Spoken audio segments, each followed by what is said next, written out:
All right, bam. We're live. Welcome. We'll get started here in just a moment. A couple things set up.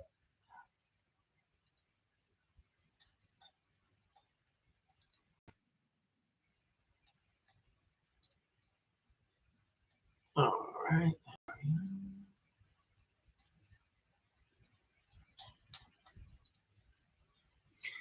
Claims, welcome. If you're new, let me know where you're from. We're just getting started. Just be a minute. We're going to talk about what it takes to get to your first mill, and then the difference for companies that are already in a couple mil and what it takes to get to many. If you're a remodeler, let me know where you're from, and let me know what benchmark you're trying to reach. Welcome. If you're on YouTube, the chat tonight is working. It wasn't working a few nights ago.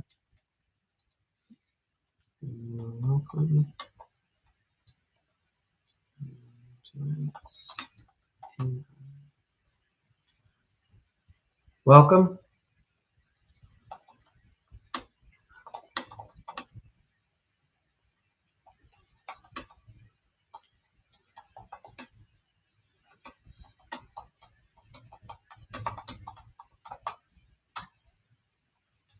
All right.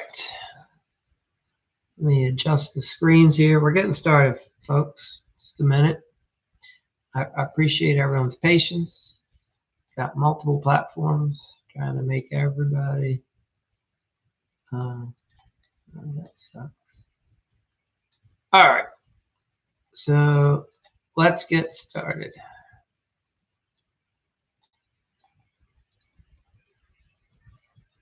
If you're new, welcome.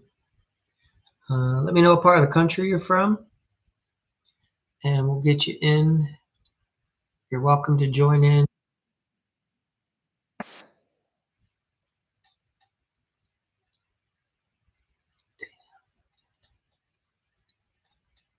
All right. Hey, Chris, welcome. Jose, welcome. Clark's Field Service, welcome. All right. If you're new, let me know where you're from, what part of the country you're in, and what is it specifically you're looking to discuss. You got any questions? Otherwise, I'll start on some content that I already have prepared. Yeah, welcome. All right, get a bunch of people jumping in. Here we go. So understand this. Been doing this 25 years. The first 15, I just did it for myself.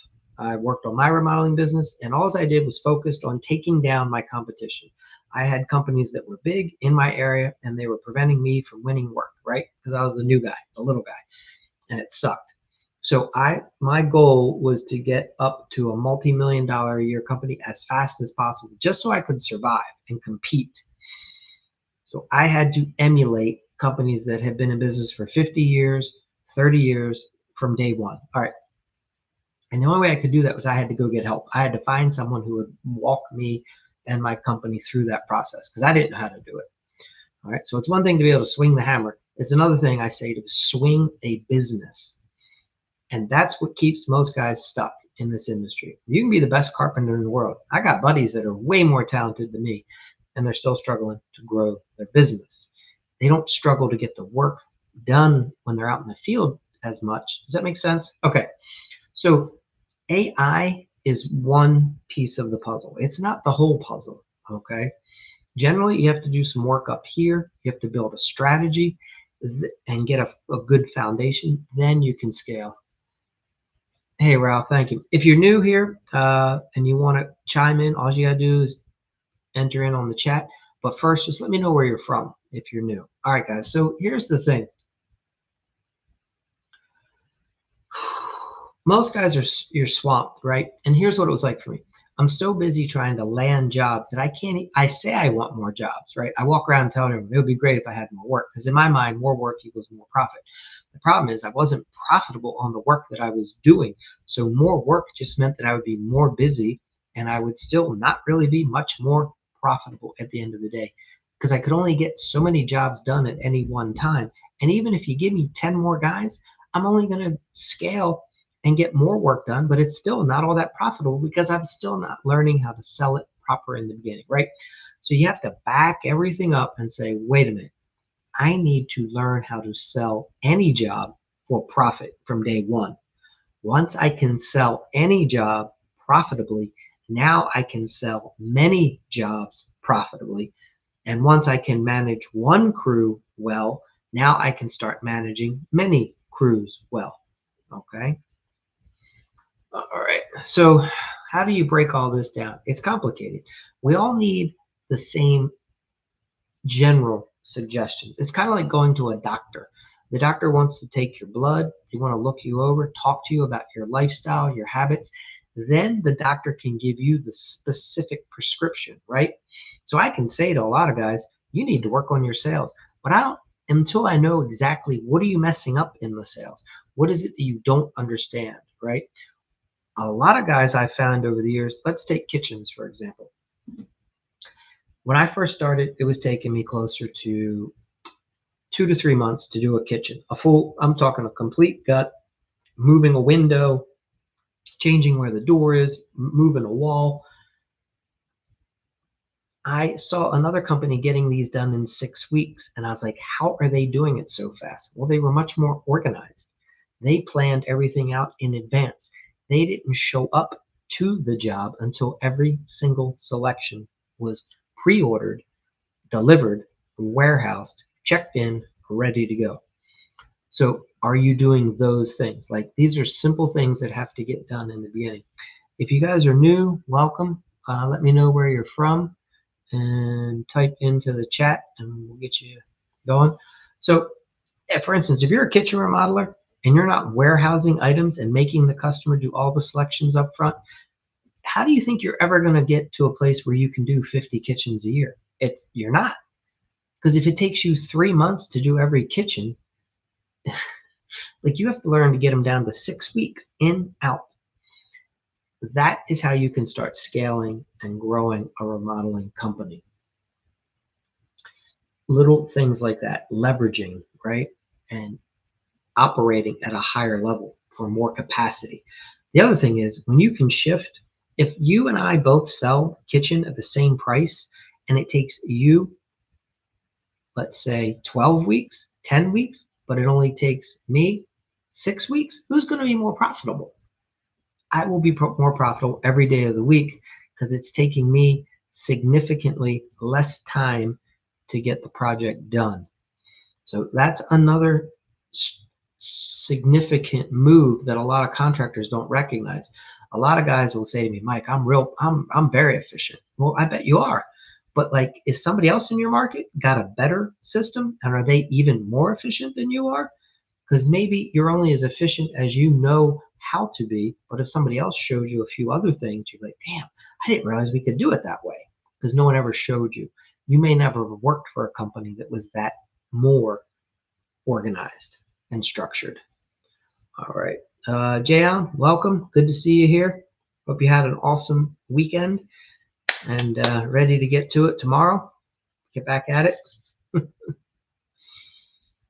Yeah.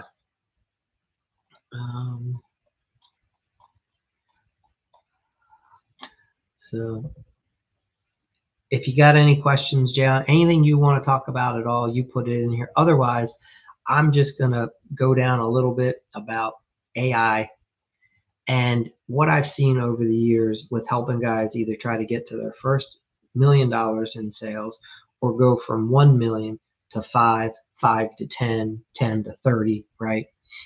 And believe it or not, it's generally the same things, but it's kind of like getting a prescription from the doctor. The actual pieces of the puzzle get tweaked specifically for where you're at, your skill set, right?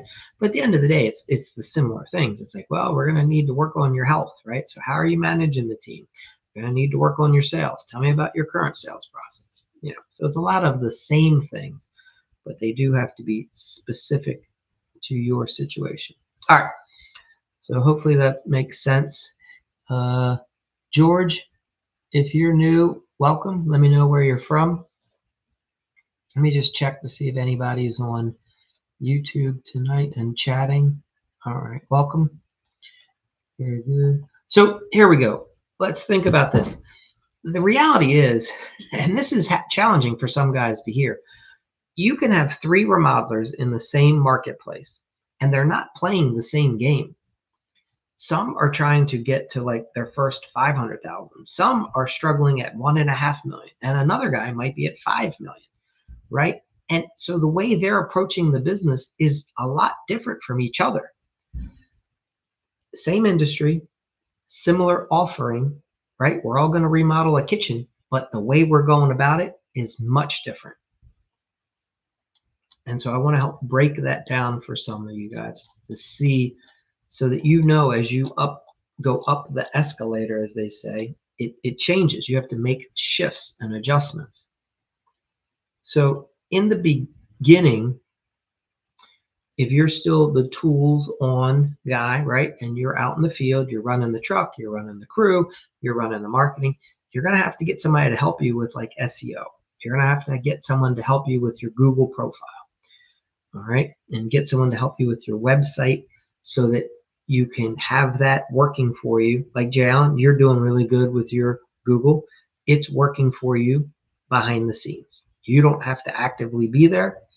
You turn on your website, you got your Google page going, boom, homeowners are finding you, they're calling you, right? So if you want to do more sales this year, we have to get more people to see your Google so that you get more phone calls, to the point where you and your partner are like, we're overwhelmed. We can't handle all these phone calls. I'm booked for the next month. I need to bring on more help. Exactly. Right?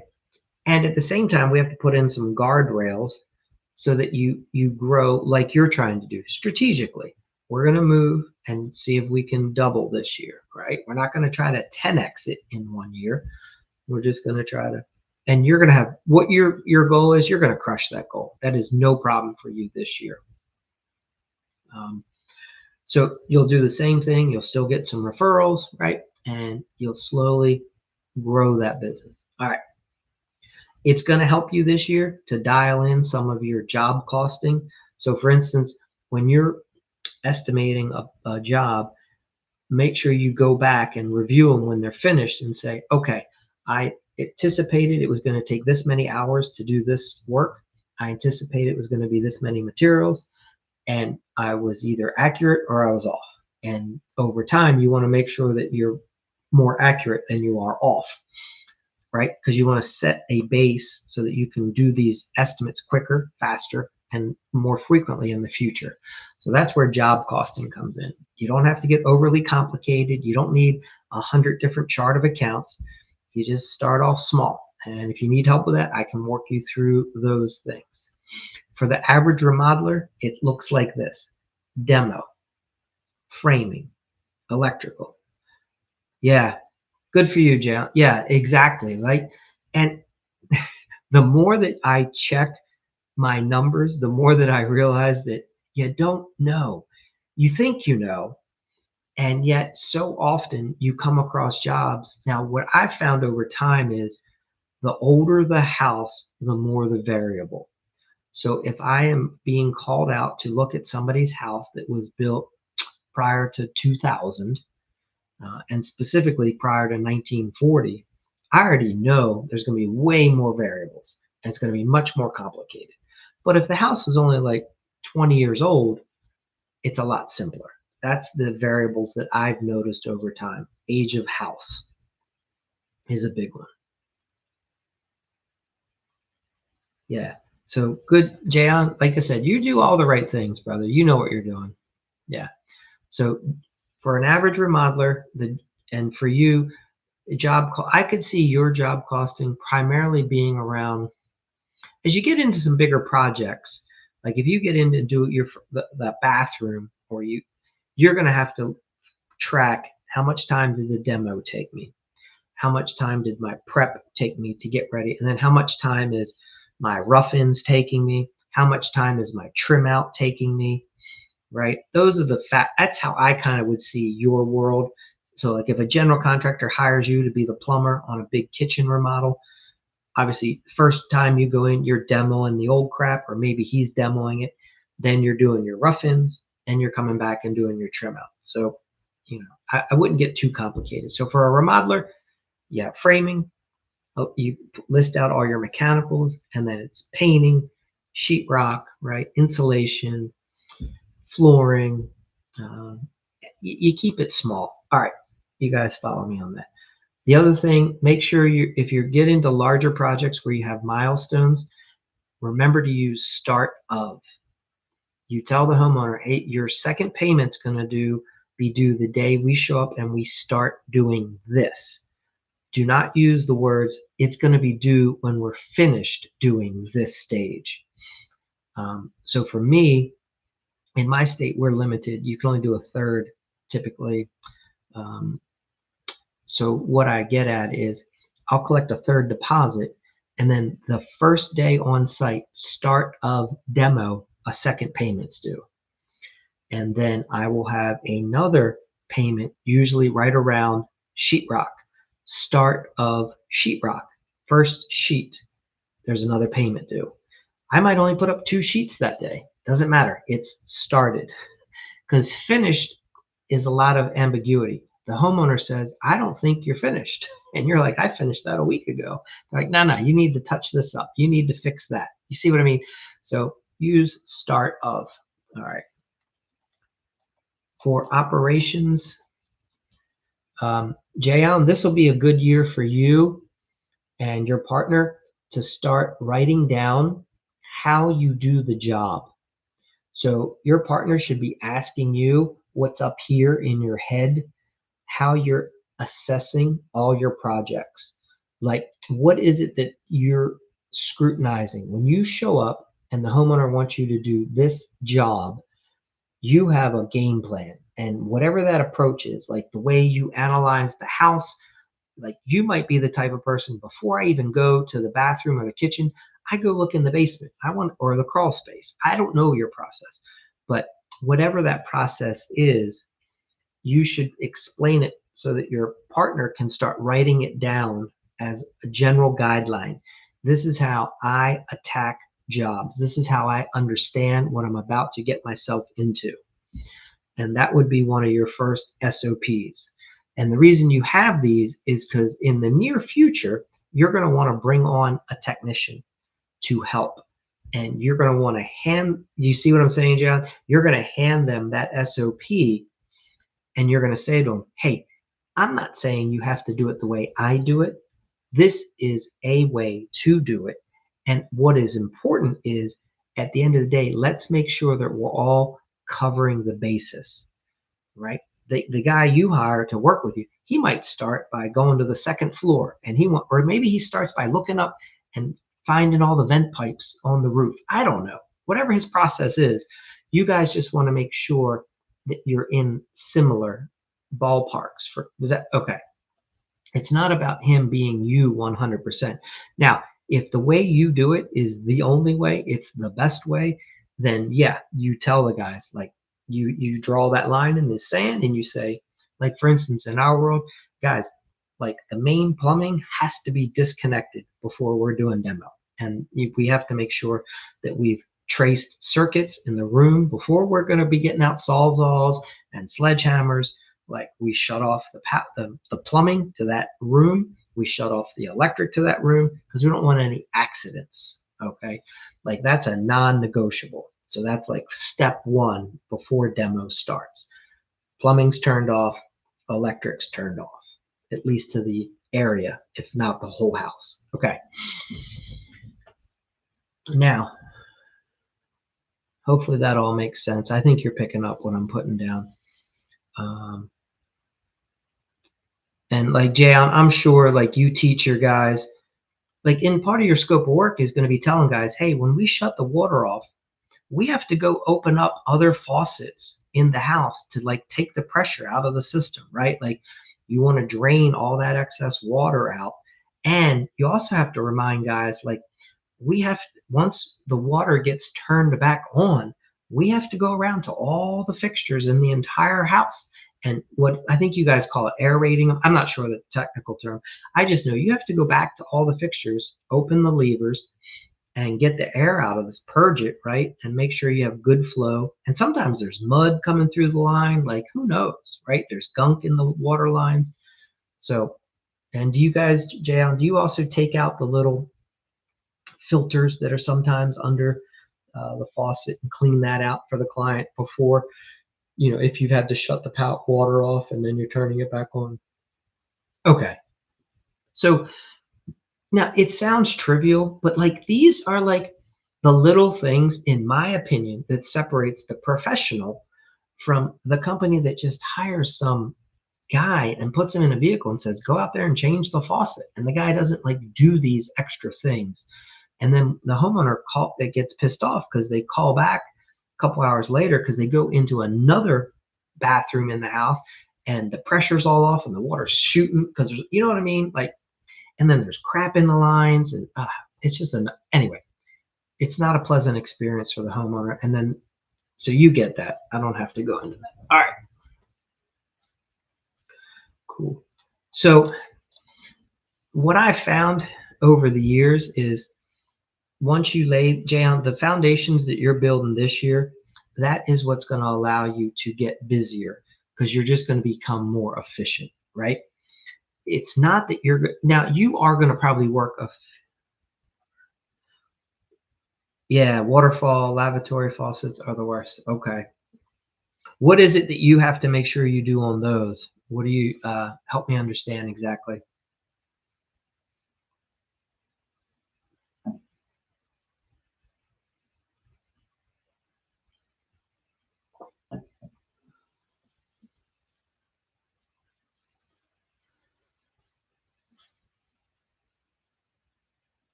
Yes.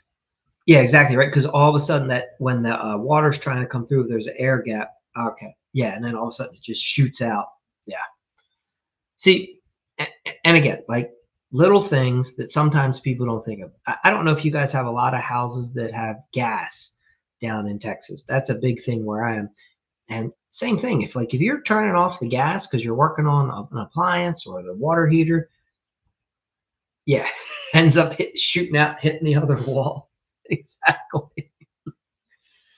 Um, with gas lines, if you turn if you shut down the customer's gas for a while, you have to purge, and there's a process you have to go through to get the air out of the system. So this is, but that should be written in a standard operating procedure so that when somebody new's coming on board, but Jayon, you follow me on this, I'm sure. What we're trying to do is, I know soon you guys are going to be wanting to bring probably somebody on. You want them to be a mini version of you as far as your customer service, as far as your customer experience.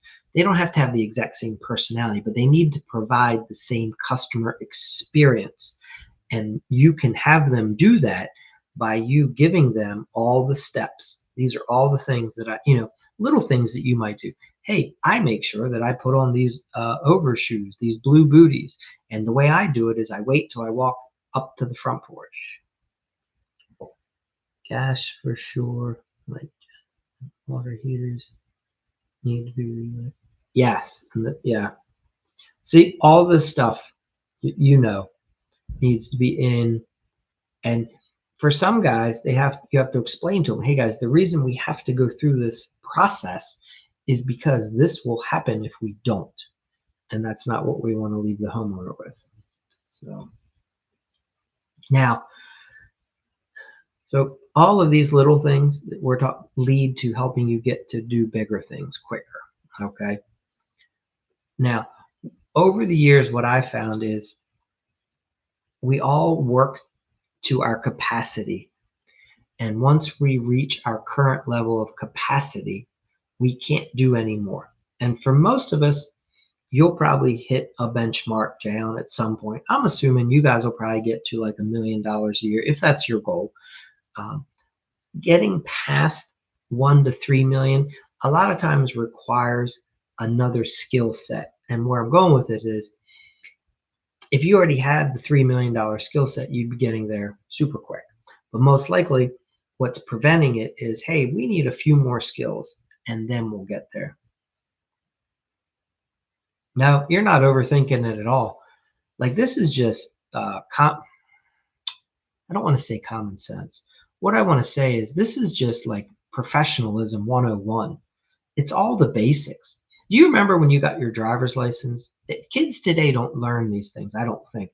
Years ago, the first thing you did before you started your car is you walked around and you looked at all four tires. You made sure that like you had four solid looking tires and they were all, had enough air in them. There were no bulges in the bottom, right? And you checked the two headlights, you checked your brake lights, you got in the car, you started it up, you let it rev for a minute. We weren't in such a hurry all the time. We took time to make sure of some of the basics. Now, cars are more reliable today. That's part of the issue. And remember, you would adjust the mirrors. You'd make sure that your side mirrors both work. You make sure that the rear view mirror, if you have one, works. Yeah. Yeah, there's a lot of older tactics that get lost over the years. Like guys now know all the tricks, but they don't know the foundation, and that's why there's so many more problems today. And you would think because we're technologically advanced that we'd have less problems, but most guys they're having more problems because they're so busy trying to get to the next thing that they don't do the basics first, and that's why the callbacks are through the roof, right? All the silly things. So just like in a vehicle, you want to make sure your mirrors are lined up. You got four tires, make sure there's enough fuel. All right. And make sure your vehicle has the right tools. That's another thing some guys need is like they need to have a daily check before if you're going to have a vehicle, you're supplying them and it's at your shop. Sometimes guys have to make sure, hey, is the drill in here today? Let me just make sure. Anyway, and then we run out to the job. And when we get to the job, you give them that standard checklist. So you're not overthinking it. Those are just the things that should be done that a lot of guys aren't doing. Like for remodelers, I have to remind the guys, like when you park your vehicle, if it's not a brand new truck and if it's like 10 years or older, most likely you're going to have to put something under either the oil pan or the transmission because we don't want to be leaving stains on the customer's yard, driveway, out on the street, right? So, these are like little things that I have to remind the guys, like, first thing you do is you look under there, and if you can see oil, then you're going to have to be putting a drip pan under your vehicle when you show up to a homeowner site. And then you have to remember to get it when you're getting ready to leave every day. So things like that go a long way. All right, so let's break out this. What I find, like, let's say you're stuck in like the 3 million, because one day you're going to get to 3 million and you'll be stuck there. And then this is where delegating really starts to come in. And this is a challenge for a lot of guys, is having faith in letting someone else do something to where it does. If you ever find yourself saying, well, I have to do it because I'm the only one that does it this way, and I can't trust anyone else to do it the way I do it. If you hear yourself saying that, and once you've been in business for more than a year or two, you have to start saying, I'm not thinking like a business owner. I'm thinking like a guy who's running a startup. Because in the beginning, you were successful because you were that guy, because you worked harder, did it better. But to grow a business, you can't be the only one. You have to start saying, how do I find other people that I can train that will actually potentially even be better than me out in the field, right? You can't be the go-to guy or else you're not going to be able to scale. And what I mean, every time you hire a new technician, you can't have them always calling you up to get answers all the time. Eventually, you have to train them to get their own answers. Like they got to figure it out in the field. How do we go about doing that? Or before they call you, they need to have already researched and analyzed, and they should be coming up with like 2 to 3 solutions. And the first thing they say is, JL, the reason I'm calling is, here's my problem. I've analyzed it, and this is how I believe I should go about approaching it. I think I'm going to do this first and then that second. And all you're doing is giving them a check saying, that sounds good to me. Or you're going, no, no, no, whoa, whoa, whoa. Did you look at this? Did you look at that? But what I'm saying is the guys in the field should never be calling you up saying, hey, Jayon, I ran into this problem. What do you want me to do next? No, you squash that. That's a parent-child relationship. You know what I'm trying to say? Nah, you're hiring grown adults. They're problem solvers. They start learning how to figure it out in the field. So that's the big challenge as you start growing your team is delegating, and you figure that out, and you have to trust them. So this is why it's imperative that you hire good people to join your team, and you don't become a micromanager.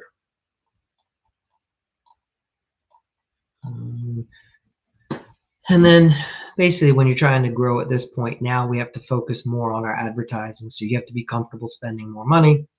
There's growth stages in every business. When you're in a growth stage, you're going to spend more than 10% of your revenue on advertising. When you're just trying to maintain, yeah, you want to be closer to 5%, fine.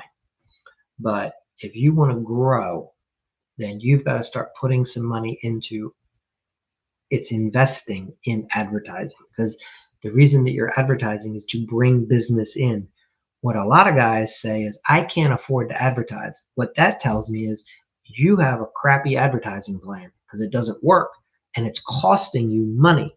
Because if it worked, you would be going, I need to come up with more money to advertise as fast as possible, because every time I put $100 out, I get $2,000 back. That's when your advertising is working. That's when it's an investment. So again, if you ever catch yourself saying, I just can't afford to advertise, well, then your advertising is not working, because you should be going, how do I find more money to invest? Like, what is it? That's what advertising is. It's an investment because it's going to bring you more business. All right. Once you start getting into the couple millions, you have to start learning the skill set of being able to read financial statements, statement of cash flows, profit and loss statements, right? Your accountant is going to provide you with like 3 different statements all the time, and you'll start learning how to read those. That's a skill set that a lot of guys have to get over, and they have to start learning how to be comfortable around numbers. It doesn't. Here's what I found. Everyone likes to tell me, I was never good in math. I was like, let me ask you something. If I tell you I'm going to pay you $100 a day and I only give you 50, can you figure out that problem? They're like, yeah, you owe me $50. I was like, you're perfect at math. You just don't want to learn more complex math. Does that make sense? Like, everybody understands math when you break it down to its basics. Guys just don't want to learn complex math. It takes a little bit of a thought process. All right. So that's what I had for you tonight. What do you guys want to talk about? Any questions? What's going on? Bill, are you back? Look at you. Welcome, Bill. Is that San Diego, Bill?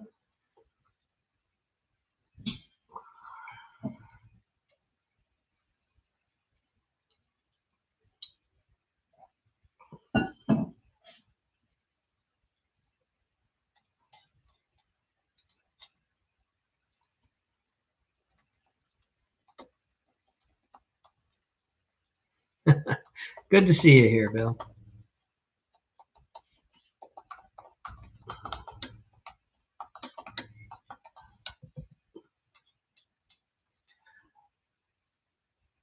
Bill, I got a question for you since you're here. At what point in your business, what was your revenue when you finally learned how to make sure you understood the income statement, your balance sheet, and a statement of cash flows? I'm assuming you use either a bookkeeper or an accountant at this point, but like, at what point in your business did you really start focusing and getting those reports and start analyzing? In my background, what I've seen with working with a lot of guys is most of them don't understand any of those statements till they start getting past $1 million. And then the money they start wanting to understand money a little better. And the only way they can grow is by understanding money and how it's affecting their business. That's been 3 months. Come on now. I don't buy it.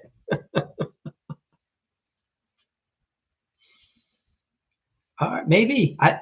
It's possible, right? Because now let me ask you, maybe you weren't here. Are you the type of person that avoided math?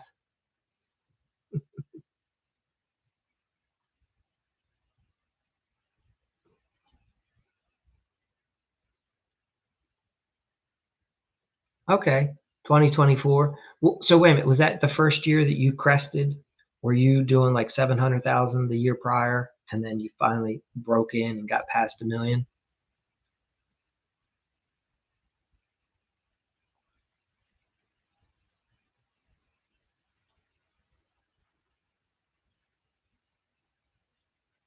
Damn, so you had a look at you. You crushed it in 2024. Wow. Okay. Hey, congratulations. That's awesome.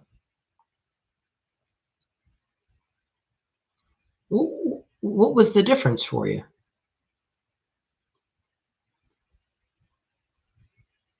Did you was it a mental thing? Did you just have to get over like a thought process and say, I can do this or I'm gonna do this? Like, because that's a big jump. A lot of guys can't handle that jump.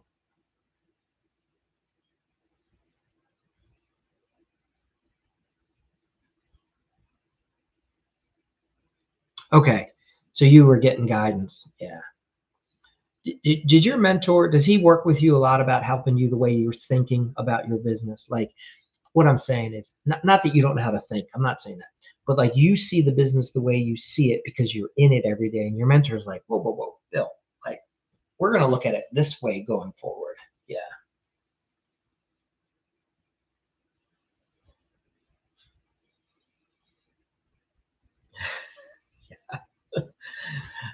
Yeah. Jay Allen Bill's got a whole different model with his design. He's got it down with the all subcontracted. Yeah, yeah.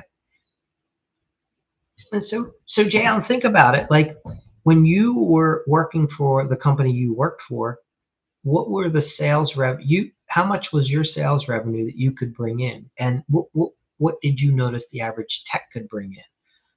Like a lot of guys will say that a tech should be bringing in at least 300,000, right? And then a good one, what, maybe 600,000?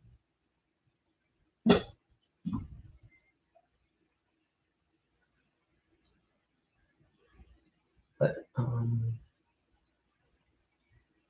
for us, I was finding that, you know, so yeah, it depends on the industry for sure. So Bill, I run like we were using lead carpenter with a helper, and our guys could easily one crew every day of the week. We were going to get done. They would manage no problem. Well over probably 300 to 600,000 a year in remodeling projects. Now, my projects were different than yours, Bill. Yours were bigger, right? We were typically doing $100,000 bath, well, $100,000 kitchen, maybe a $60,000 bath. We would have an addition with that. Not all of our jobs were large. We would also be doing a $30,000 deck. Um,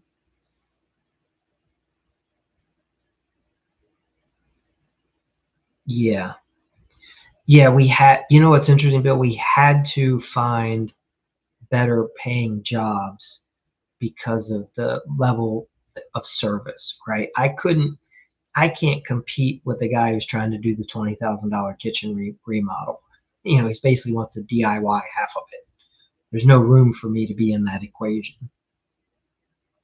Yeah.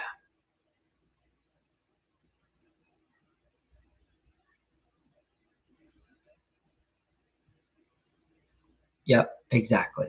Yeah. It makes no sense. Exactly.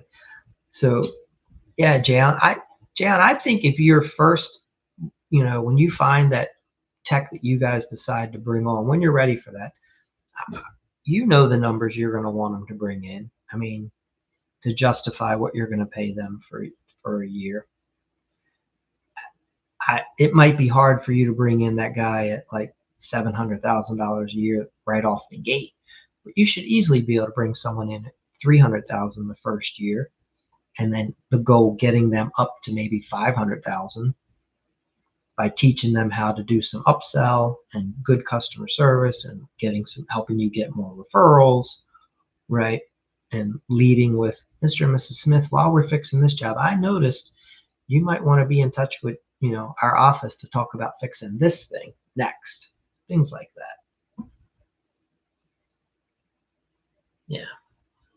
So you'll get where you need to be. So Bill,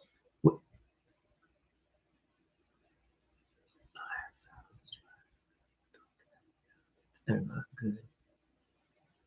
Yeah, absolutely. Yeah, he absolutely will find the winner. He knows what he's looking for. Yes, but you're right.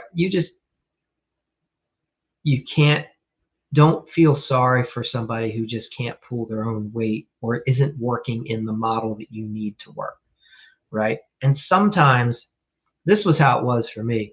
I had to hire my first couple guys for them to be horrible, only so that I learned what I don't want. Now, Jan, you've been in the industry a long time. Like I was in my 20s when I started, right? I didn't know a ton. So the first few guys I hired, like I was just hiring bodies that were available, right? Looking back today, I would never hire those guys. Like they were losers. Like I was like, what are you doing? But they were available. So I was like, come on, guys, join my team. And then a few months later, I'm like, this is horrible. I'm like a babysitter. So exactly. You don't want to hire all friends. Yeah. So, it's a process we all have to go through. Um, but I will say, once I found my first really good carpenter, he like set the bar. Once I saw what he could do, I was like, that is what I need going forward. Like, if they can't measure up to what Kenny can do, nah, I'm not even interested anymore. So it'll happen quick.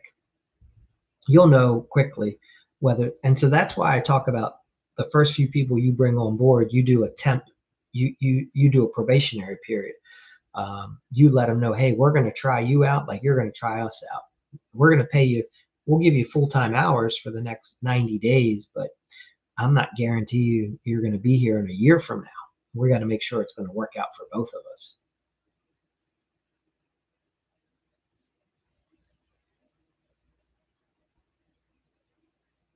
Larone. All right, awesome. Yeah, Bill, you know what I'm talking about. You find that guy who sets the bar and you're like, that's what excellence is. That's the standard that I'm setting with my company. And now everybody has to meet or exceed it or be really damn close to what Larone can do. Yeah. Because you learn really quickly, like this is what's out there in the marketplace. Like if one guy can do it, there's 10 more. I just have to find them. And the only way you're going to attract more A plus players is by landing your first A plus player. Because guys that are A plus, they only want to be around other A plus. They don't want to be around a bunch of yahoos, that are slowing them down, making them look bad.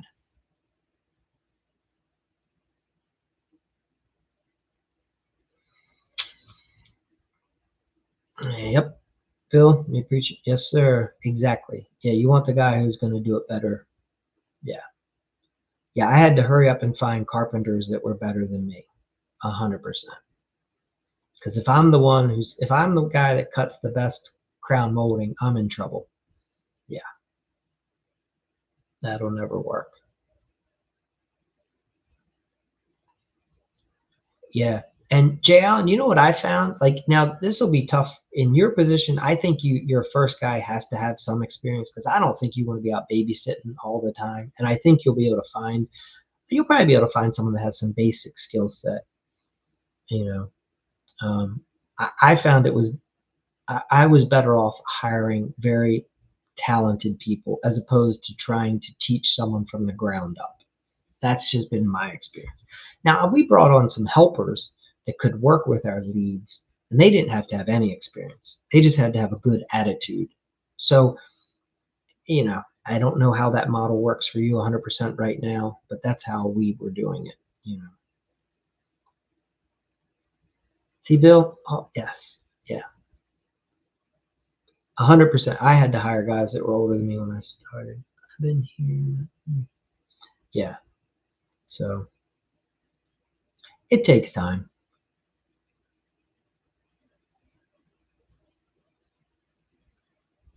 Yeah, Bill, 100%. Several of my carpenters and Jay Allen's probably heard me say this. Many of them had at one point ran their own remodeling business. For one reason or another, it ended up not being the thing for them. Usually it's because of the business side of the business. It was killing them. So yeah, they were much happier. They liked the industry. They liked doing the work. And they just wanted to come and collect a paycheck and know that they had somewhere to work. They could show up at 7 in the morning, be done at 3:30. They don't have to answer all the client phone calls. They don't have to, be getting disturbed at night. They don't have to worry about where the next job's coming from. They just want to show up and build stuff. Yeah, 100%. So, Bill, let me ask you, are you using a bookkeeper or do you use an accountant at this point? I mean, I could see you using a bookkeeper when you were at 400,000, but have you switched over to a full-on accountant at this point now that you've crested and gone over the mill? Yes. Yeah, Bill, 100% as well. If your employees they know the struggle of what it's like to run a business, they're going to help you run your business. They'll be empathetic. They know that it's the real deal, the grind, the struggles that you go through, and they can help you succeed as well. Yeah, 100%. And they can sometimes say to you, "Are you sure you want us to do it this way?" In case you ever get confused yourself.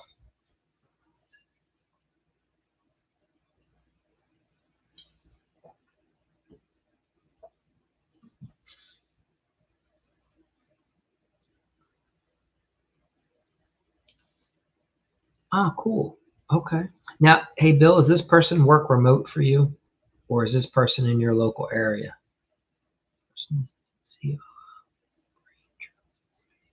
Cool. Damn. Bill, I think you should be playing the lottery right now. You are doing like all the right things. Like everything is just boom, fire. You've got a local guy, you've got a COO. Damn. Good for you, brother. That's awesome.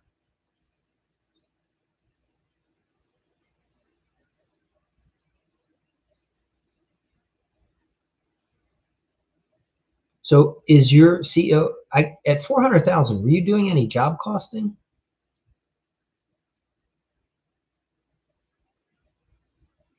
And AI assistant tech. Okay. So if he's developing your QuickBooks, are you guys just now getting into doing some job costing? Or were you doing that at your, like a year ago, 2 years ago, I rather?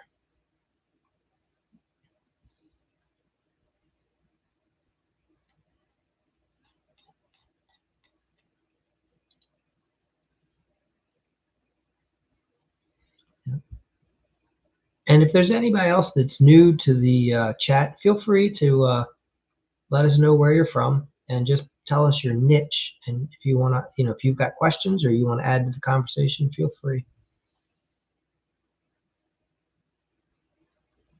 Really? So you do okay. All right. So Bill, I have another question for you, and thank you for answering. Again, I know it can be a pain typing in. So for me, from the remodeling perspective, I felt like a lot of constructions businesses chart accounts was too detailed. So I had found what worked better was keeping it simple, like having demo, framing, each mechanical, right? Electrical, plumbing, HVAC, insulation, sheetrock, painting, flooring, windows, doors, siding, hauling, and dumpsters. Yeah, you were doing 70% of the work. Okay. So are you keeping your all's chart of accounts on the smaller side, more simplified, or are you really breaking everything down into much more finite? I mean, some guys have like 100 for their chart of accounts in QuickBooks. They'll have a lot of different designations.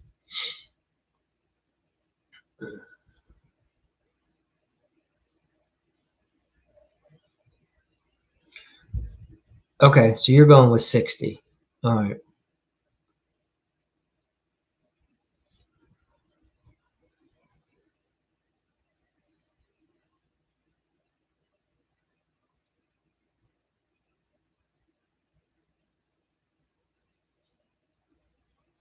So one last question on that for you. You're taking, since you sub everything out, you're having to then take your subs invoices and you're having to go in and enter the breakdown for the chart accounts, or are you actually getting your subs to give you some of that data? How exactly?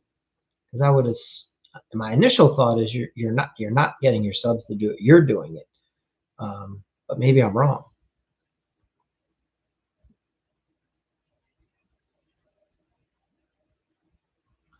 Okay, so some of your subs are helping you out with that. So are you telling them that that's required when they submit an invoice to you, if they want to get paid, that they have to help you understand um, what's what's involved, what they did specifically?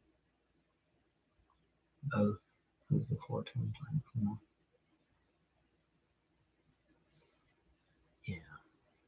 Yeah, I think your own spreadsheet's the way to go as well. I like that idea. I've started using Google Sheets more than I have, but yeah, Excel, that makes sense to me.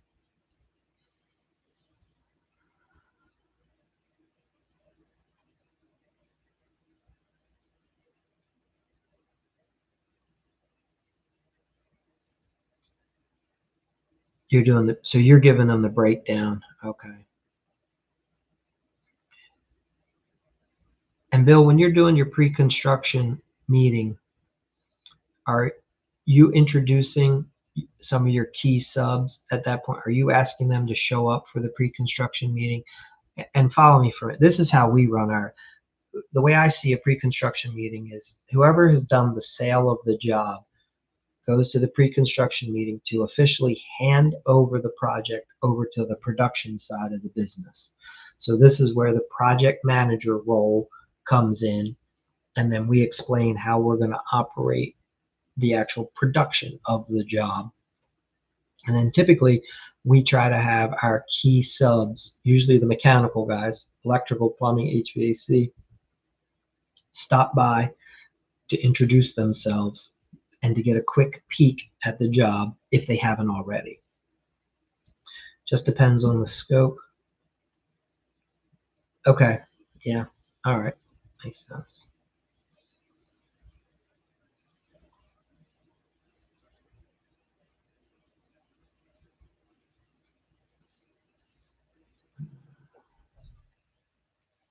And Bill, how did you find the COO? Did you advertise for this or was he referred over to you?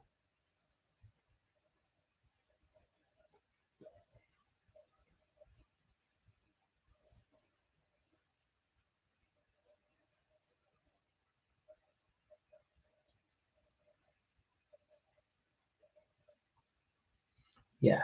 Okay. That makes sense with your subs. Yeah.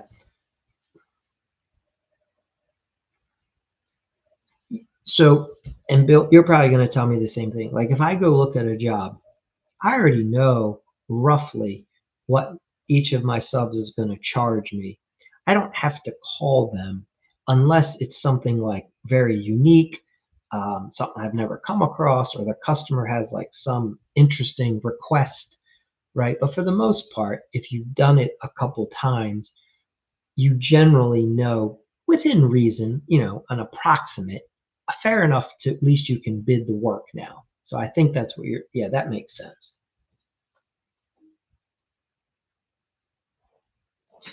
Okay, so how you came across the COO is your COO is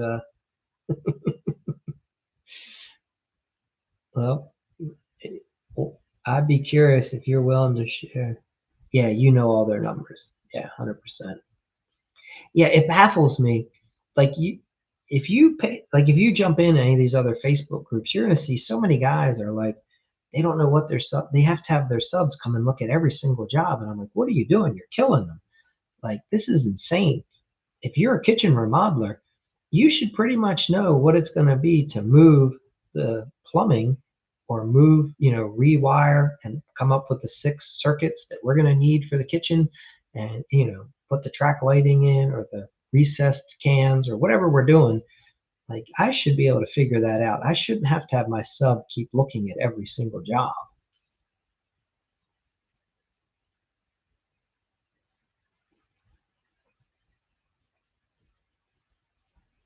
Yeah.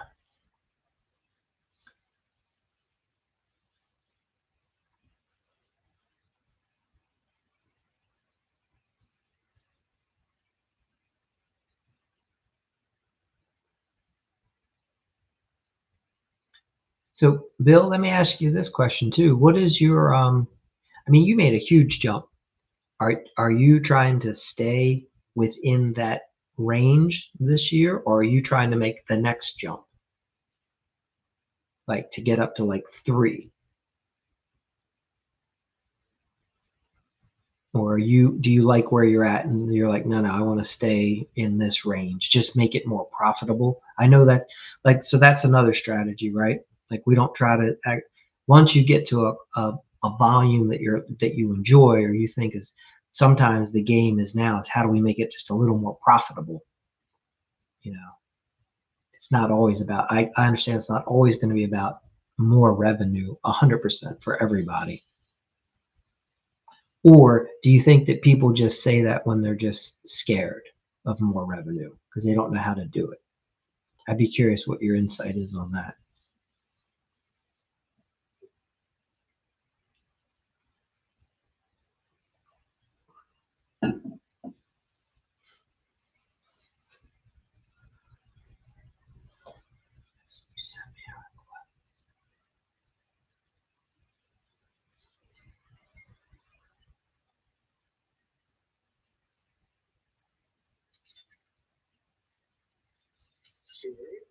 Yes, sir. Hey, welcome. Mike. Nice meeting you. I'm Bill.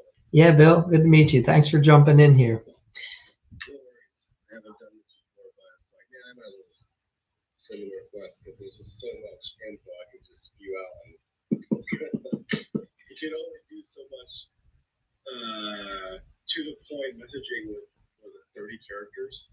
It's ridiculous. Yeah, it's a pain. It's a pain in the butt. I get you. No, I'm glad you sent the request. That's awesome. Thanks. Yeah, right. So yeah, I'll introduce myself to the couple guys around here. My name is Bill. I own a residential remodeling company based out of Southern California. I'm a third generation general contractor, so I think we talked about this whatever night that was, Tuesday, Wednesday, or Thursday night. Yep. But like I said, I was pretty fortunate growing up in the trades to be able to learn not just my craft, which was finished carpentry, custom cabinet building, but my grandfather was a plumber, my brother was a tile guy, so I kind of grew up doing everything, right? So just to jump forward again, 2014, I realized construction's it. I'm going for it, and I got my license. And how I got my license, I just actually jumped in immediately to an S corp. So I currently am using my father's license as the underwriter, as the overseer of the license, and I've been running my business ever since. Now, moving forward again further, I ran the business for about 6 years, doing, like I said, everything myself. 90% of the work myself. I always kind of subbed out the big ticket items, shower glass for showers. Sure. Specialty items. Yep. The things that you typically don't want to do. But everything else I did. So drywall work, tile work, cabinet work, everything I was doing. I was fortunate, and in those years, I think 2016 was my first year to actually hire an outside employee. I used to have an employee. Okay. I started out with employees, I should say, and from that, I had probably at 1.5 people working for me under my umbrella, under my business. And I will tell you that it was the biggest drain of my life. I was constantly like stressed out, overworked, just having to go back over everything 3 or 4 times. It was just a complete nightmare. Yeah, you were like you were an adult babysitter of other men, weren't you? Yeah, that plus it was like a blues club kind of deal, Okay. You're having friends work for you, or then you're becoming like babysitters of these guys' lives, like you said. It just became a nuisance, right? And then I was very fortunate online on Facebook. I joined a group, and it was the contractor fight. I'm sure if you guys have been around the block, you've heard of the contractor fight. Yep. Tom does a good job over there. Tom actually had reached out to me when I first started too, And I just never really clicked with him because he's a little bit more brash, Yeah. more crass, rough around the edges. Great guy, don't get me wrong, totally believe in what he was preaching, but I was able to find actually a mentor through his channel and through that Facebook page. Yeah. And him and I were chatting for a couple of weeks. Actually led into like a year or two, I want to say, back in 2019 is when I actually was really first starting a correspondence with him. And then in 2022, it got into the point where I was stressed out, overworked, no money in the bank account. It's just like, this sucks. And Rob had been telling me about his business model. His name was Rob. And finally, in 2023, February 2023, I took the dive. I paid $3,400 and I did his springboard, 3-day springboard event in Destin, Florida. Yeah.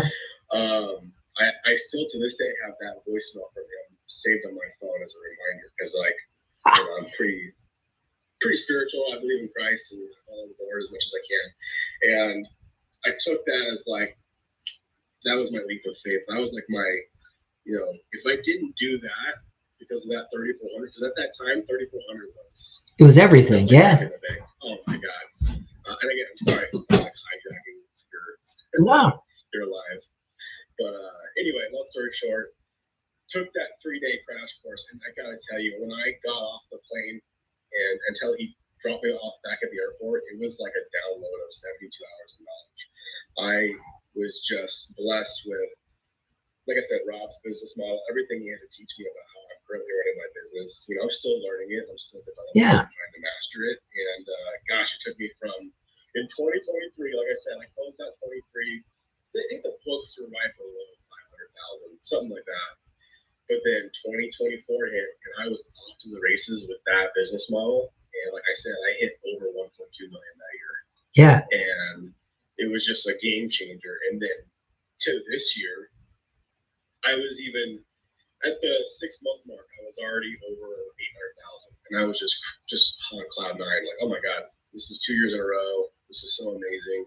I've had so many vacations with the family. I'm not trying to brag, but it's just no, not at all. Just amazing. So that's pretty much the download right now.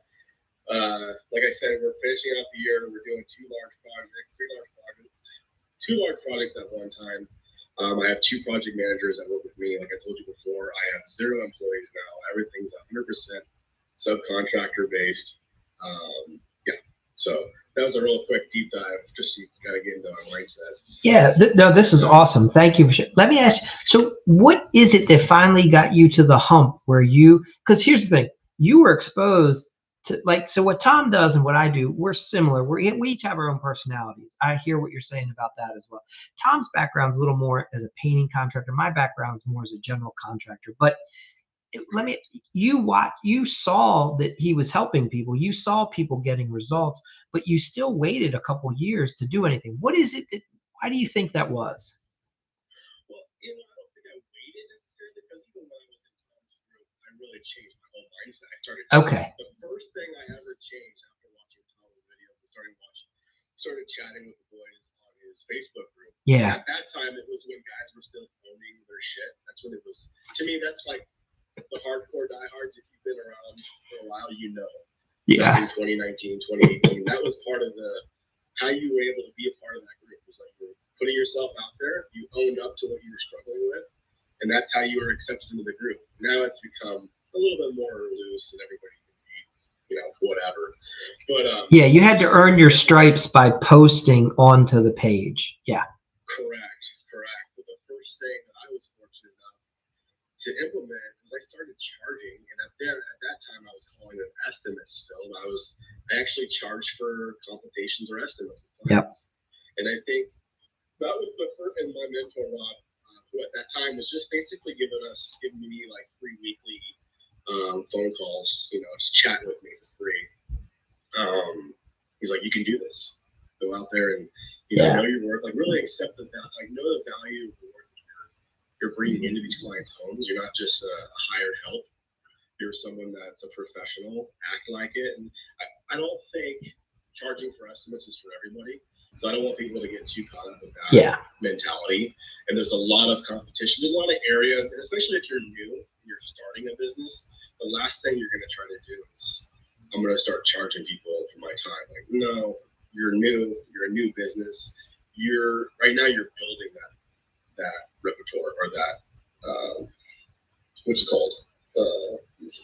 Reputation. You got to get your sea legs under you. Yeah. And so for me, when I was doing it, I was already third generation. That's kind of arrogant, but I think some of us have to be honest. We have to be not just arrogant, but more of you have to have a certain type of confidence.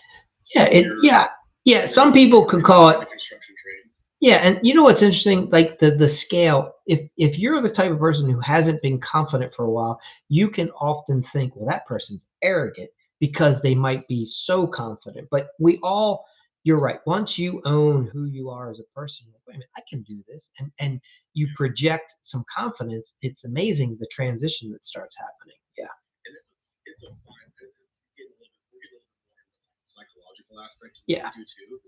I think if you run a business, you got to have a little bit of psychology, 100%. like skill level behind you. But I would say, like I said, there's a fine line between arrogant and confident. But being able to tote that line where you don't come off too crass or brash, but you come off in a way where the client can just feel super confident and comfortable with you, and then it's all downhill from there. So, once you take their fear away, 100%. Yeah. So that, I would say the main thing though that really geared me towards actually taking the dive with my mentor Rob. Was I think I had a track record with him for the first year, and I might have been slow to the gun. I probably could have been here 2 years ago, but I was I just saw everything that he was giving me as value and valuable, and it got to a point where I'm not doing anything better, or I'm not. I can't do this on my own. Having that realization, like I don't know business, I don't know a strict business model. My dad taught me how to just do the work, not necessarily how to run a business. And here's a gentleman who is like-minded. So Rob was a carpenter. He had that carpenter background. His business model was a design-build business model where he hired, subcontracted everything out. And like I said, every time I talked to him, it was like, I don't know if you've ever heard of it, but like if you had to tell someone to stop talking because they were giving you so much good information, you felt like your head was going to explode. Like drinking from a fire hose is the way they explain it. Oh my God, it was like constant. It was constant. And God bless him, I love it because it literally changed my life. Like, every time I talk to him, still, even after the end of our conversations, I always remind him like how grateful I am for him and like how he literally changed my life and my family's life for the better. So anyway, that was a long diatribe. Sorry. No, I really appreciate you sharing, because so back, I've been in this game a few years myself, and years ago I found a gentleman in California, and same thing. He did a weekend. I flew out there. It was 3 days, I think, similar to yours. And when I came back, my head hurt. Like I couldn't even grasp all the information that he shared with me in those few days. I could only bring pieces of it back and start. And then I had to keep working with him over and over again to say, what was that thing you were trying to tell me 3 months ago that I couldn't figure out, Clay. Yeah, he's out of Malibu, and then he ended up moving into like Montana now. He loves to fish. He's a little bit older at this point. I don't even know if he does anything anymore. I think the craziest part about Rob's business model for me personally was he was telling me that he was making revenue, like he was earning money off of his marketing. That's how I knew like this guy was just beyond brilliant. And there's some business owners out there that they get to a certain level and they're comfortable, right? And it's fine. They're happy making 400, 500K, and their business plateaus. But there's certain individuals, and I want to say Rob is like this, where he wasn't like he was trying to max out how much he can make, like grow scale to 20, 50, 30, whatever million or whatever. It was how efficient can my business become? And I think the biggest key switch for me was, Bill, I ran a business and I have 0 employees and I'm netting 67% profit, not gross, netting. And he's like, I'm making, I bring in 1.5 million, I bring $1 million in, I'm making 600,000, 670,000, right? But then I have a guy next door, he's got 50 employees, all this headache and overhead. He's running a $15, $20 million business, but he's only making $500,000. Yeah. Or he's making the same dollar amount. So who's more stressed out, right? And it wasn't like she's not charging the clients more or less. It was the same quality output. He was a high-end remodeler.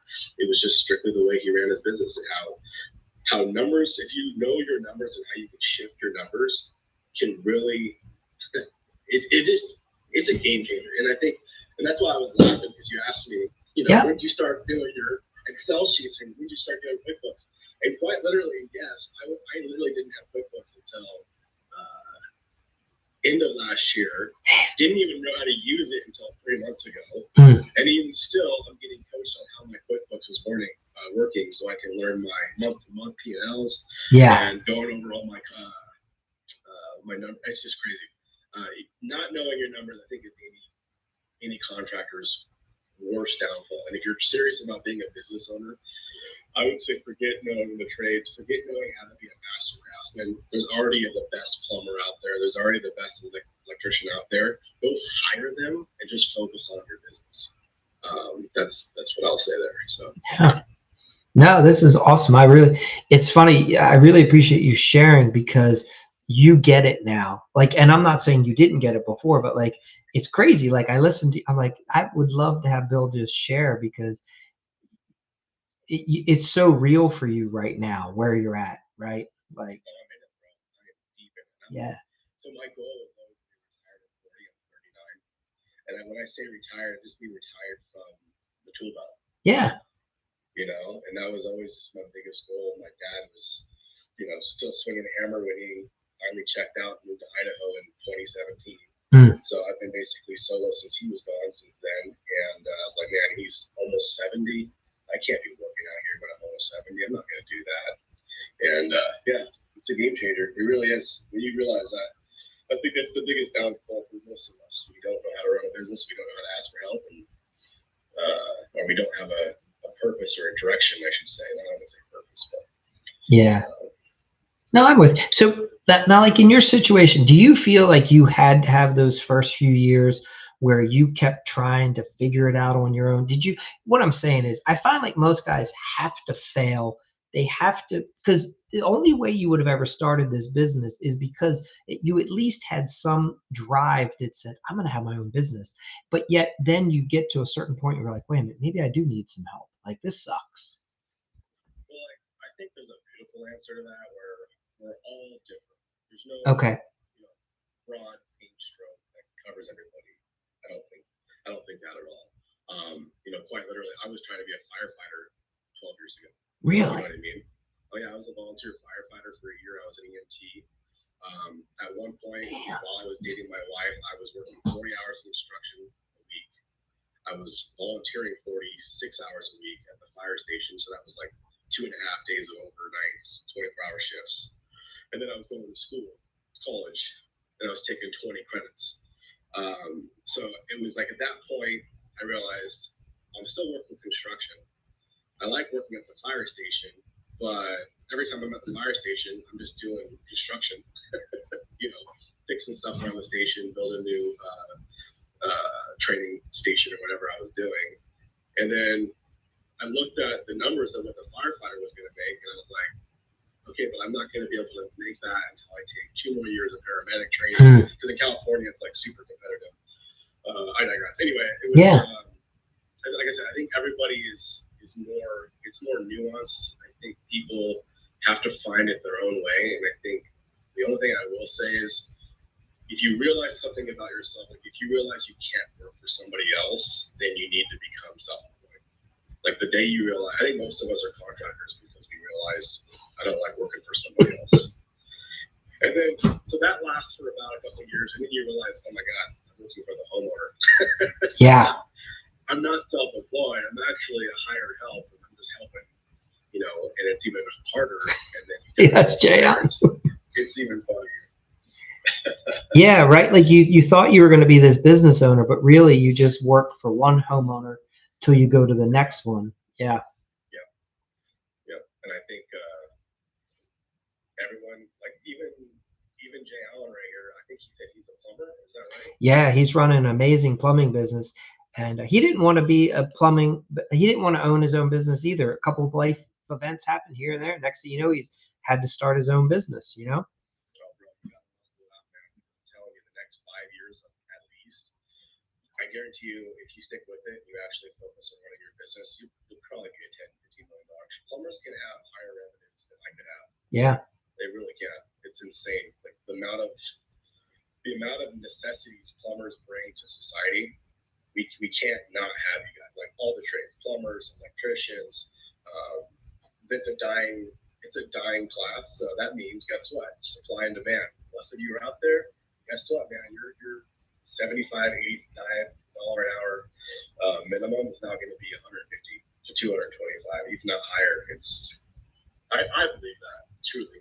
Yeah, no, 100%. And if Jayon, whatever your goal is, as long as you have the foundation built, you could have those 15, 40 trucks, whatever you want. I don't, I'm not trying to tell you what to do, but as long as you set the foundation, the scaling is infinite. I got a question for you, Mike. Yeah. So, like, I have this philosophy. I think that was another thing that really kind of bled into Rob's business model, how Robbie is my mentor, yeah, how I really like felt in sync with it.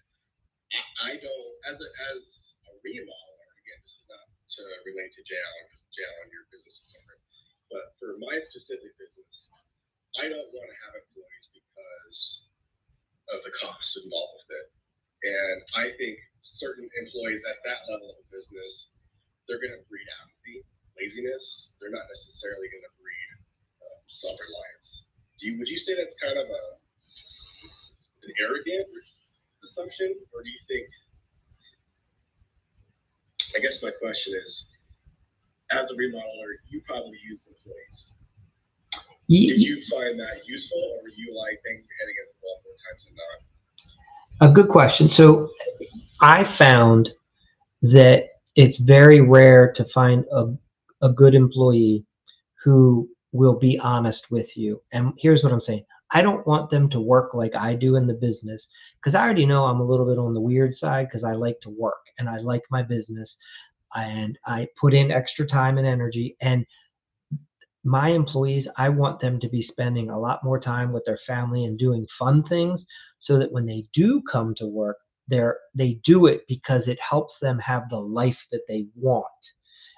So I would say this to you. The lead carpenters, the guys that are in charge of the job site, the ones that I pay the most, there's many of those guys that are very good for me. They're very honest. I would never tell you that I'm worried about them not doing what they're supposed to do to get the job done. But when the lower levels, those are the ones that could tell you I don't understand how to crack that code. They need a lot of supervision all the time. Does that answer the question? Yeah. So the reason I asked that, again, that's kind of why the mindset gear shifted for me in my business, because I utilize 100% subcontractors now, but they're managed by a dedicated project manager. Now, Laurent, who used to work one-on-one, who used to be my right-hand guy, Yeah. I essentially took that time. And again, this also bleeds into your question on, do you think you needed that time to develop before you jumped into this? That time when I first was working with Laurent and he was my right-hand guy, I was essentially training him. So he learned my finish techniques. He learned the quality control areas that were like, oh, make sure they don't do the drywall like this here. It needs to look like this, or make sure these finish cabinets they need to have this detail in the end. It can't look like this. Yeah. And training him up like that for the last 3 years, and then bleeding into or rolling into the system now, a full 100% subcontractor with him as a running dedicated project manager, it's really freed up a lot more of my time, right? But now he's not necessarily a W-2 employee. He's he's got his own business license. So that's one less headache I have to manage, overhead costs. He's a subcontractor, which means he does get other jobs throughout the year on his own, as far as Uncle Sam's concerned. But yeah, it's really benefited like I said, it's really benefited the project flow where, okay, now we're just dealing with, so now the headache right now is the licensed subs, right? The subcontractors that are professional business owners. So like Jay Allen, he's the professional plumber. correct. We want to make sure that he's doing a good job, or at least we know that he's doing what he said he's going to do, right? So communication is a factor, making sure he's always showing up on time when he says he's going to show up. He's not smoking on the job site. He's not listening to some gangbanger music or whatever playing super loudly. Yeah, his guys have to keep their shirts on. Exactly, all the things. So again, to lead into JL, like, yes, it's good for you to have employees. You can work with contractors like myself and others, builders like that run a tight ship, that manage those type of people, and then you just prove yourself to that point. I have an amazing plumber right now, and I can literally call him up right now and he'll come to my house if there's an emergency. He's on his game, like knowing business. He knows his numbers. He knows how to run a tight ship, and it really benefits him wholeheartedly. So, anyway, sorry, kind of reading the notes and then losing my train of thought. Yeah, no, that's good. So, all right, let me ask you this side. So, I could see taking my lead carpenter and telling him he needs to become his own independent group that I hire, and it's his responsibility to bring a helper in when he needs it. I totally can see that model. Now, let me ask you this: your guy Larone, is he also like? This is the thing I would ask you. What I find is when you're in remodeling, there's always somebody that kind of has to like do something in between a stage sometimes, or to touch up something, and it's not worth it sometimes to ask the sub to come back. You just need a guy who can go take care of it. Does your project manager have to have some tools and do some? No. So do you have a handyman that comes out and helps you? This is a very important question because this really bleeds into something that we've been struggling with. Again, trying to fully encompass the 100% business model of subcontractors. Yeah. And why it's so vital that I have a very structured and detailed order of operations calendar that we put together with time blocks put together to make sure that all these subs are fully encompassing the full aspect. There's no reason that each one of these subs can't fully do each one of these jobs, right? From start to finish. Let's keep it simple. Let's say it's a kitchen remodel, right? Yep. Obviously, day one is demo. Make sure the demo is 100% complete by the demo crew. Okay? And what that means is not only are they demoing the cabinets, but if they're demoing the flooring, that's all up. If we know we're going to have electrical be done in certain areas or new lighting areas, we have delineated patch sizes. We mark it out and cut out the patches for it. So again, all the demo is done. Okay, that way now the next two phases, the subs can come out. We have the plumbers and electricians that can both come out at the same time, work in different parts of the kitchen. They're not walking over each other. They get their task done. Yep. And then you have the drywall guys come back. Again, we're not doing permit on that job. I don't know if you guys are familiar, but like California, we're kind of like the Wild West. A lot of the times, we're not using permits for probably about 90% of the jobs we do. So residential remodels, even if you're moving the mechanicals around, you're just doing it. Yeah. Okay. We could pull for like right now. I have a job.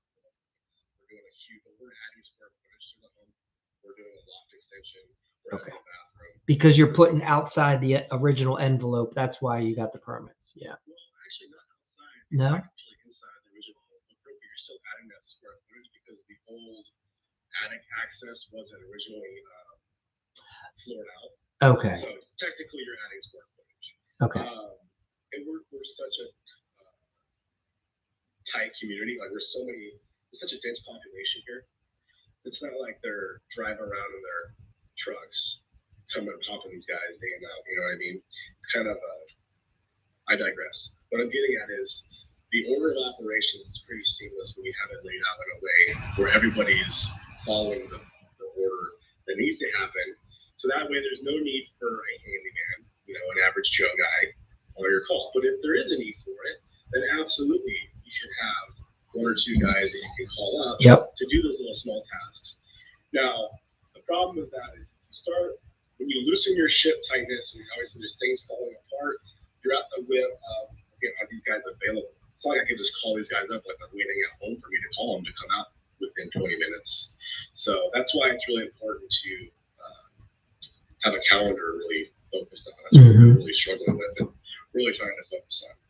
I also want to say, Laurent grew up in the trades as well. He was a licensed electrician, and he ran a crew of 10 guys.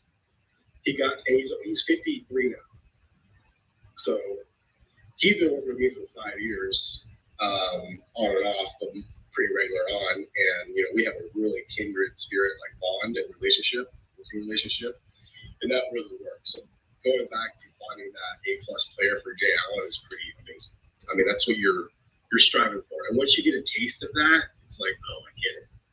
These guys can make me grow. Yeah. No, 100%. And let me ask you, for your scheduling, I mean, you don't probably use Builder Trend, but are you looking to find something to use? No, because, I've looked at that Builder Trend, the other one, Jobber, whatever. I've looked at those, and I've built my Excel spreadsheet and how I bid the projects is actually in the same order of operations as the project flow is. So it's almost like a Gantt chart already built out. It's already built in. Now, what we are currently trying to do, I'm sorry, I'm chatting up over here, totally taking over here. But we are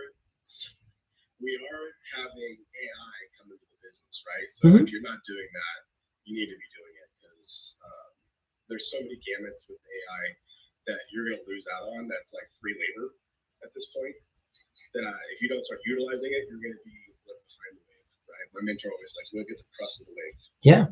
If you're using a California coast analogy. But my COO, so Steven is his name. That's the guy who I brought in. I met him through my church, actually, believe it or not. Oh, interesting. Okay. He was a surveying engineer for a commercial company that were doing like $10-20 million a year projects with Disney, larger scale projects, but he was just burned out. Super analytical, super sharp guy. And I started chatting with him at church one day, and I was like, are you happy with where you're working? He's like, no, man, I hate it. It sucks. And I was like, I saw like a need.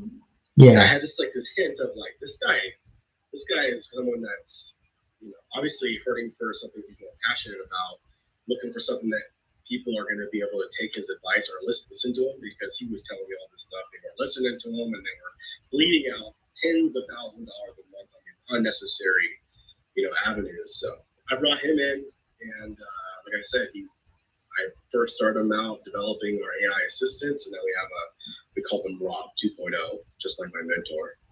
And so we have an AI chatbot that we can, beat off send them out a message request for details on certain projects. Like, hey, what's the total timeline project for our core builder project? Or what's the budget left for this plumbing project? Blah blah blah. He developed all of that himself. Not only while he was doing that, he actually went into my QuickBooks, and we revamped my QuickBooks back to 2024 and got all of the, I'm trying to remember what they're called, but all of the categories, the classes, hold on, I'm pulling it up right now.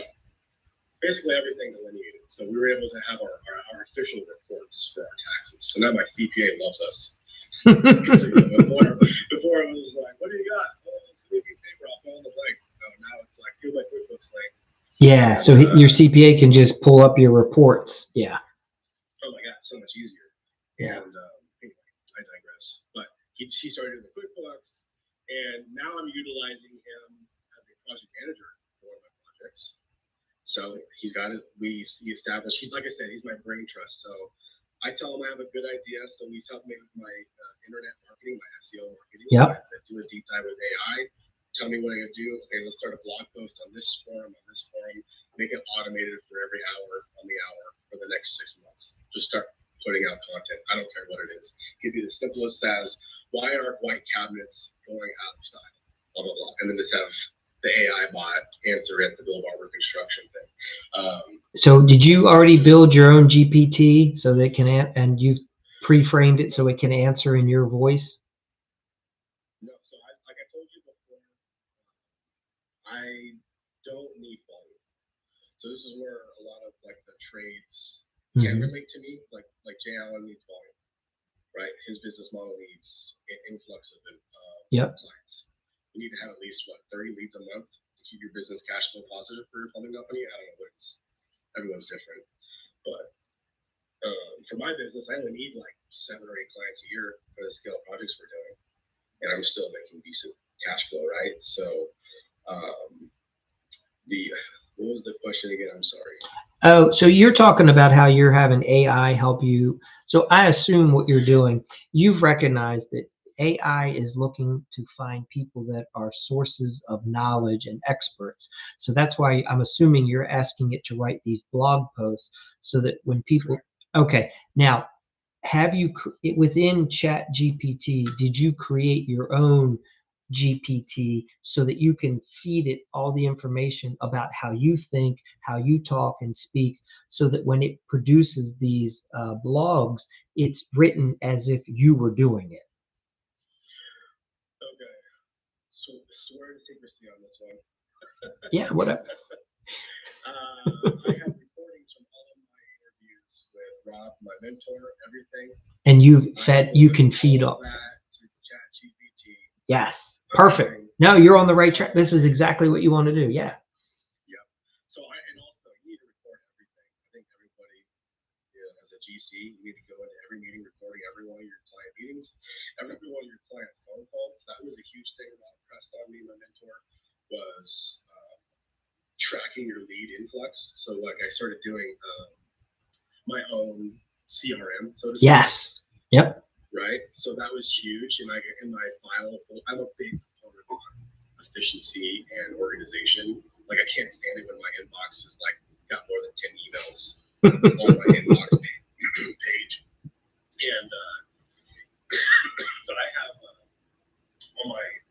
I have a vendor request file and I have a website view file, and all of those get, like I said, downloaded, recorded, what the influx is coming out, what are they asking for, what areas are they from, and it's all trackable. So now I can just go through this, Yeah. update it. Now we can focus all that gearing stuff. But yeah, it's pretty tricky. Yeah. No, this is awesome, Bill. I'm super excited for you because like I'm listening to you and like he does all the things. Like it is your buddy Rob, literally, like he knows all the things. He's shared all the things with you. You know all the things.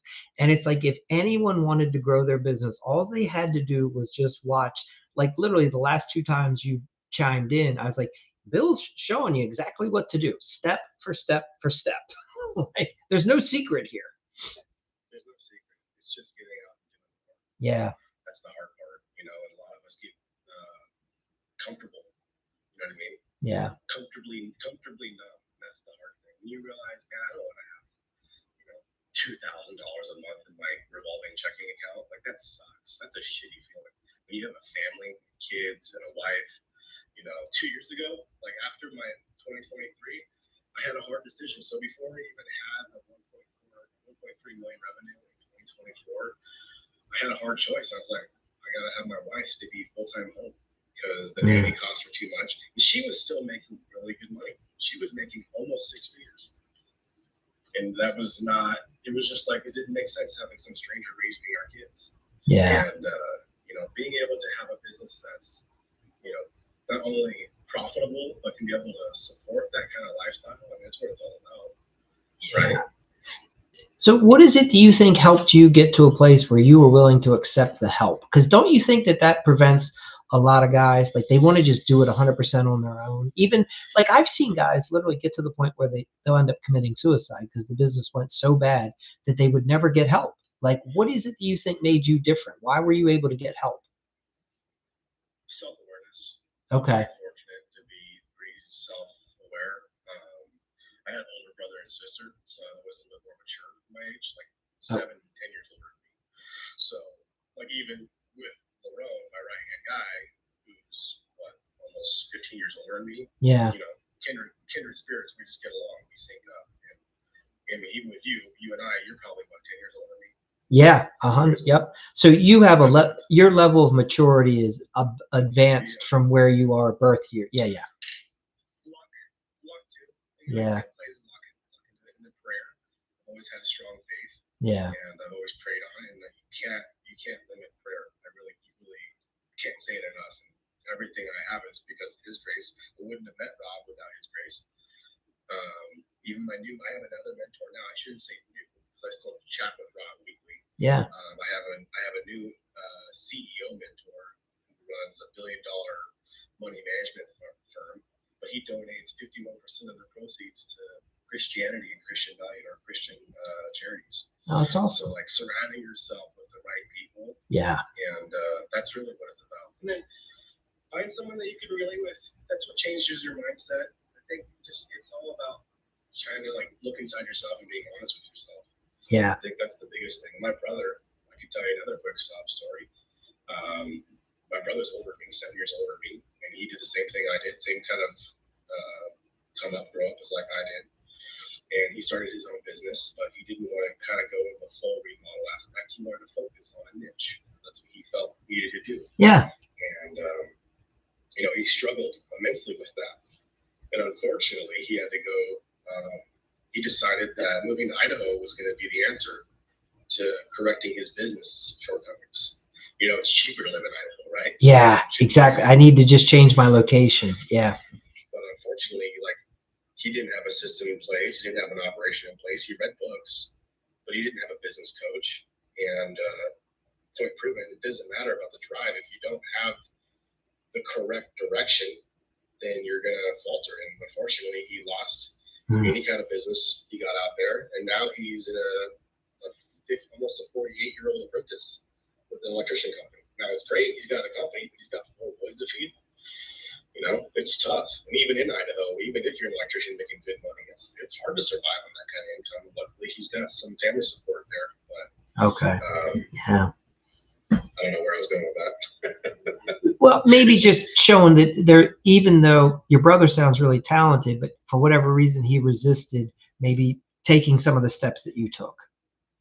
Yeah, or just trying to get out of this comfort zone and seek that wisdom from somebody else outside. And, he still had Christian core values. I think too, sometimes the devil attacks more people in certain places. Yeah. And some of us are more vulnerable, and I think that's because the people that are more vulnerable, he comes after harder. But the ones that are more vulnerable maybe have more to offer too. That's the other thing. Yeah. So, yeah, and like that doubt and like it attacks a lot of people, their ego. It's like you're weak if you get help. You can't do that. You got to figure this out. I don't know. Yeah, but like I said, now he's doing that, and I wish him all the best. I wish it was a true family business. I wish my dad and my brother were still here working with me, because I would just like to give them, $2,500 a week or whatever I'm paying some of my subs, to make their livelihoods better. Yeah. But, can't worry about that. You need to focus on yourself, and that's another thing. If you're a business owner, you need to bring up your business so that you can be the beacon of light for those around you. Yeah. Right. And that's what really is driving me, is I want to be that light for people around me, and help those who maybe don't have the business sense. Kind of like how Rob did for me. I want to do the same thing for others. Yeah. It's not like I'm trying to hold this secret knowledge behind the curtain over here, like, oh, you got to come over here and get it. That's what's cool about TikTok. Like, you jumped on TikTok, I wouldn't have found you without doom scrolling at night. And next thing you know, we're sitting here chatting, coast to coast. Yeah. No, you just, you know what, you never know. But I think, Bill, you have a good intuition, your personality style. Like at the end of the day, you're trying to make the world better for not only yourself, but for others in it. And I think when somebody takes that approach to life, more doors seem to open. I'm not saying it's still not hard, but there's just a different experience when you come at it from the approach that you're taking. Yeah. And I think a lot of times we get, you look at contractors, what's like the number one thing you see about like the general contractor, the big GC? What's he usually driving around? The big old ego truck. Yeah, exactly. Right? He has to have the King Ranch. Exactly. Yeah. I had a good client. He was a business owner. And I remember this was 2021. So I was about 35. I had a nice truck. I had a 2500. It was a brand new truck, but I didn't lift it yet. But I needed that work truck. But I was talking to him one day, and he's a business owner, sharp guy, super smart guy. He's like, yeah, you know, I get a lift for my truck, blah, blah. He's like, don't do that. Don't be stupid. Don't spend your money on stupid things. Reinvest it in your business. Like, he just said a couple things to me, just like, it just clicked, you know, that just made sense. And that's what, again, where it comes back to luck, man. You just got to be lucky. Hopefully, you do enough good things. I think God makes luck more apparent to some people. Yeah. So, anyway. Amen. Yeah. No, all good things. Yeah, this is awesome. No, I really thank you for taking the chance and just reaching out and saying, I've never shared the live here. I've done this live now 154 days, almost, not quite all in a row. I've missed one or two here and there, but so this is awesome for you to do this. So thank you. I appreciate it, man. Thanks for having me on. Like I said, if anybody ever wants to ask questions, I've been trying to do some video posts on my page to get, again, trying to get more comfortable, not just in front of the camera, but comfortable in front of peers, like-minded peers, and being able to express, you know, yourself. My mentor, Adam, told me the best thing that probably a construction worker could do. You guys ever go to those? I've never been to one, but those, you know, when they have the big old meetings at the I can't think of it, convention centers where they have all the vendors out there. Yeah, so JLC Live would put on some events sometimes. Is that what you're talking about for contractors? Yeah, well, yeah, something like that, where you're having some kind of convention where you're having multiple vendors coming out showing you new products, but you're meeting and greeting like 150 different vendors. So what you're essentially doing is you're reintroducing your business and who you are to 150 different people. Yeah. So, and if you don't do that, what's the next best thing? Jump on here on TikTok and talk about yourself in front of a camera and practice putting out your content or what you're about, you know? I think that's the next best thing. Yeah.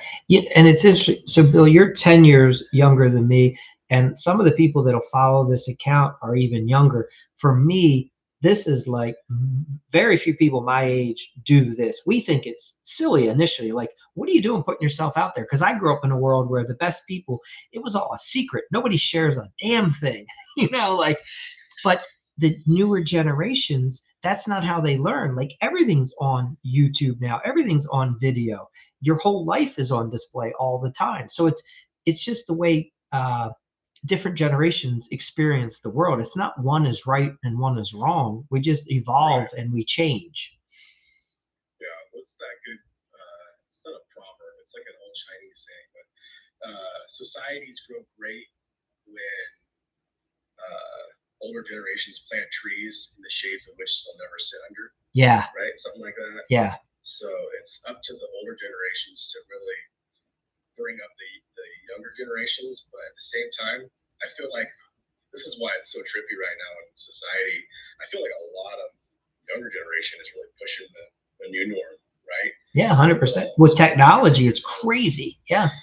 But all the kids are doing the selfies, not us. Right. But you know, my other mentor, Adam, he's saying 60% of his content is coming in from guys over their 50s. Yeah. And he's getting thousands and thousands of views. So we know we're out here. We're all looking at the same stuff. Yeah.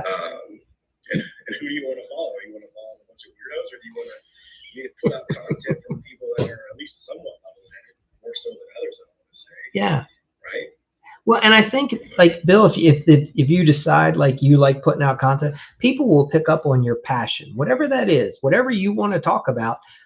As long as it comes from here, in my experience, that's when it starts to move, because people recognize and they appreciate your passion that you're sharing, and they want to get a part of that.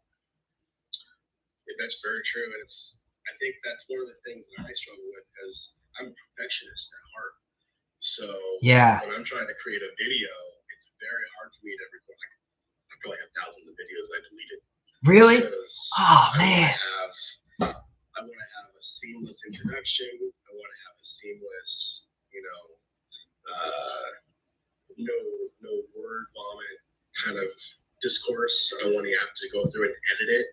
So that I get in my own head, or that if I'm saying something, and then when I'm saying something, it comes off a little too arrogant. Like I'm evaluating myself on every video, right? So yeah. It's like, oh, that sounded like you were an idiot. Stop. Okay, okay, that sounded like you fumbled your word too many times. Okay, stop. But that really, it doesn't help. So I'm trying to get past that currently. And again, what I'm doing right now with you is helpful because, I'm trying to get across things that I'm trying to make video topics on, or like you're saying, get your personality out there for others to see, and you'll attract the same people, right? I think so. So, look, Bill, I'm not here to tell you what to do by any stretch of the mean. And Jay Allen, I want to understand what you're saying. I don't understand what He said it's the same. Same. Okay, thank you. Bill, so I've been doing what I do here, like work for over 10 years. I only just got on TikTok in May, and I said, I will never get on TikTok. That is for kids. Like, I'm a grown adult. And yet, but because I wasn't going on social media, it was killing my life. Like, what I'm trying to say is people were like, Mike, you don't have social media. Like, I mean, I know you do what you do, and apparently you've helped people, but no, we can't see it because you don't share it outside. So this has taken me years to overcome, to get to a place where, and the only way I found to do it is, I can't tell you what would work for you. Somebody dared me and said, why don't you just start doing it every day? Like, you get up and go for a walk or go for a run. You just go online, you put out a video, and you do it every day until it gets better and better and better. That's so true, and that's the last 2 weeks. So this is a different channel. The channel I'm on now is the new updated channel. Okay. It just says Bill Barber. Yeah. My other one that I was on yesterday said Bill Barber Construction. So I have another Bill Oh, Barber cool. Construction. Okay. Yeah, so you're gonna have one for the business of your. Be of me, but the one I'm on now, that's gonna be my brand, like my personal content, like not personal, but my image content. So it's Bill Barber. So who are you trying to attract? So it could be other like-minded business owners. They could be future clients. So I'm being conscientious about the content that I'm putting out on that for trying to attract all those people, right? Yeah. Now this is awesome. Like you're doing here. Yeah, Bill, this is awesome. Congratulations. Hey, have you ever heard of a guy named Russell Brunson? Yeah. So if you follow Russell, he'll share a lot of insight for helping if you want to do anything digitally and getting your brand and your voice out there. Yeah. So. Does he do like video editing, or is he more just content, like ID maker kind of guy? So Russell, him and another guy, they created a company called ClickFunnels long time ago. Basically, he's the one, they're the ones that perfected the whole online system, how you get someone to not use a website, but actually come to your ecosystem and get involved. And it gets you like a phone number and maybe an email address, and then how they can actually start purchasing through you. And he talks about building a community and how you want to have fans, and people become a fan of you. And that's how that's how everything will grow from there. I'll look into it. I've heard the name Brunson. So I'm sure I'll look it up and if I see their face, I'm sure I'm like, oh yeah, I know them. Yeah. So, but pretty good with that. If you want to pursue this strategy of being online, putting out your message and attracting people, he'll give you some good, his content. Some of it's a little bit older, but don't mistake it for the foundational principles that he shares, is what I would say. Yeah, I wouldn't say that. I would say everything Tom put out too is like that. Even if you look back in his videos back in 2016. Yep. For anybody in a small business, you have to know your numbers. Yes. You can't repeat that enough. You need to know what you're making. You need to know what your P&L statements are. You need to know what you're actually profiting. I mean, last year I was charging a flat rate structure. Into this year, a flat profit margin per every one of my trades. And then it took my new CEO Adam to be like, why are you doing that? Some of these trades are more of a headache than the other ones. Who do you have to babysit? Oh, the carpenter or the finished cabinet builder. Yeah. Why are you only charging him X amount per second? You need to double that. You can make that more, right? Or this person you don't have to babysit. You can let them go. Okay, maybe you can make a little less on that. That's what's fun about knowing your numbers. At the end of the day, what's cool at the end of the day, if you're looking at when you're selling jobs, based off of your numbers, you're not complaining about not landing that job because you've already kind of handled that hurdle of, vetting the client, getting the client in the door, and doing all that stuff, jumping through the hoops. But now you're just debating with yourself, well, how much do I actually want to make from this job? Do I want to make 35,000? Yes. Do I want to make 65,000? Do I want to make 90,000? What can I sell it at? Or where's the market showing at? This, you know what I mean? It's so much more fun. And then simultaneously, while that happens, and you sign up a job, and let's say we were talking about this earlier, knowing your numbers, maybe your vendor give you a price that was too low, and you underbid it, and they come up $500 more. Okay, what can I shift 1 or 2% in my project flow of who I need to pay? Maybe if I pay my plumbers 90% up front, I'll get a 1% or 2% deduction in rate or a cost, and I can make up that $200 difference. Now I lose no money on my profit at the end of the day, and I'm back to square one. So yeah, that's what's cool now. I'm in that phase right now, so that's why I'm excited. It's like, oh, this is cool. This is a new game. Like, this is another level unlocked, or whatever you want to call it. Right? Exactly. You're taking it to the next skill set, and you're seeing the strategy, and that's when business starts to become really fun, because you wake up and you're like, what can I win at today? Like, what am I going to learn today that I didn't know? Yeah. Like I built a calendar schedule because you guys are. Yes, JL. Yeah. You can relate to this too. Is you need to have I have a daily itinerary. Now I don't like to be structured so tightly where it's like, okay, it's 8 a.m. I have to read 3 chapters of this book. But it gives me like a roadmap of each day of, okay, this is typically how a day should go. So if you find yourself doom scrolling at 10 o'clock because you already finished your morning tasks, let's go back to my calendar. What should I be doing right now? Oh, I need to be calling new clients, following the past leads, and I need to do some vendor acquisition, try to find some other vendors to work with. Perfect. We got an email list right here. If we got a call, just go through that. Just keeps you on track. Yeah. And do you find it helps to have like a checklist process where you can literally check off the items as you go? Yeah. So right now, I do 2 things. Well, yeah, I do 2 things. One, I have obviously we all have smartphones. Yep. So I have a notes catalog. But then I actually do the notebook, daily notebook. So I try to put things into that daily notebook that are, like my mentor would tell me to do 3 goals for that day or that week. Yeah. Right. And those are your priorities. If nothing else that you're doing affects those priorities for that week or that month's 3 goals, then you need to push to the side and focus on that priority. Now it's kind of a loose way to explain it, but I think you kind of understand the gist of what I'm saying. It gives you your bearing. You know your heading, where you're, and you always know at the end of the day, I got to come back and say, am I moving closer or farther away? Yeah. Yeah. That was another thing with my channel here is I'm doing daily quotes, Bible verses or quotes of the days. Yeah. And I'm trying to personally reflect on that in each video because I have them saved. And I have them saved for a reason because they, you hear something and it just sticks with you. Like it's, oh, that's a good one. I got to remember that. Yeah. Right? That's why I take that note, take that quote, put it in my phone notes. So it's always there.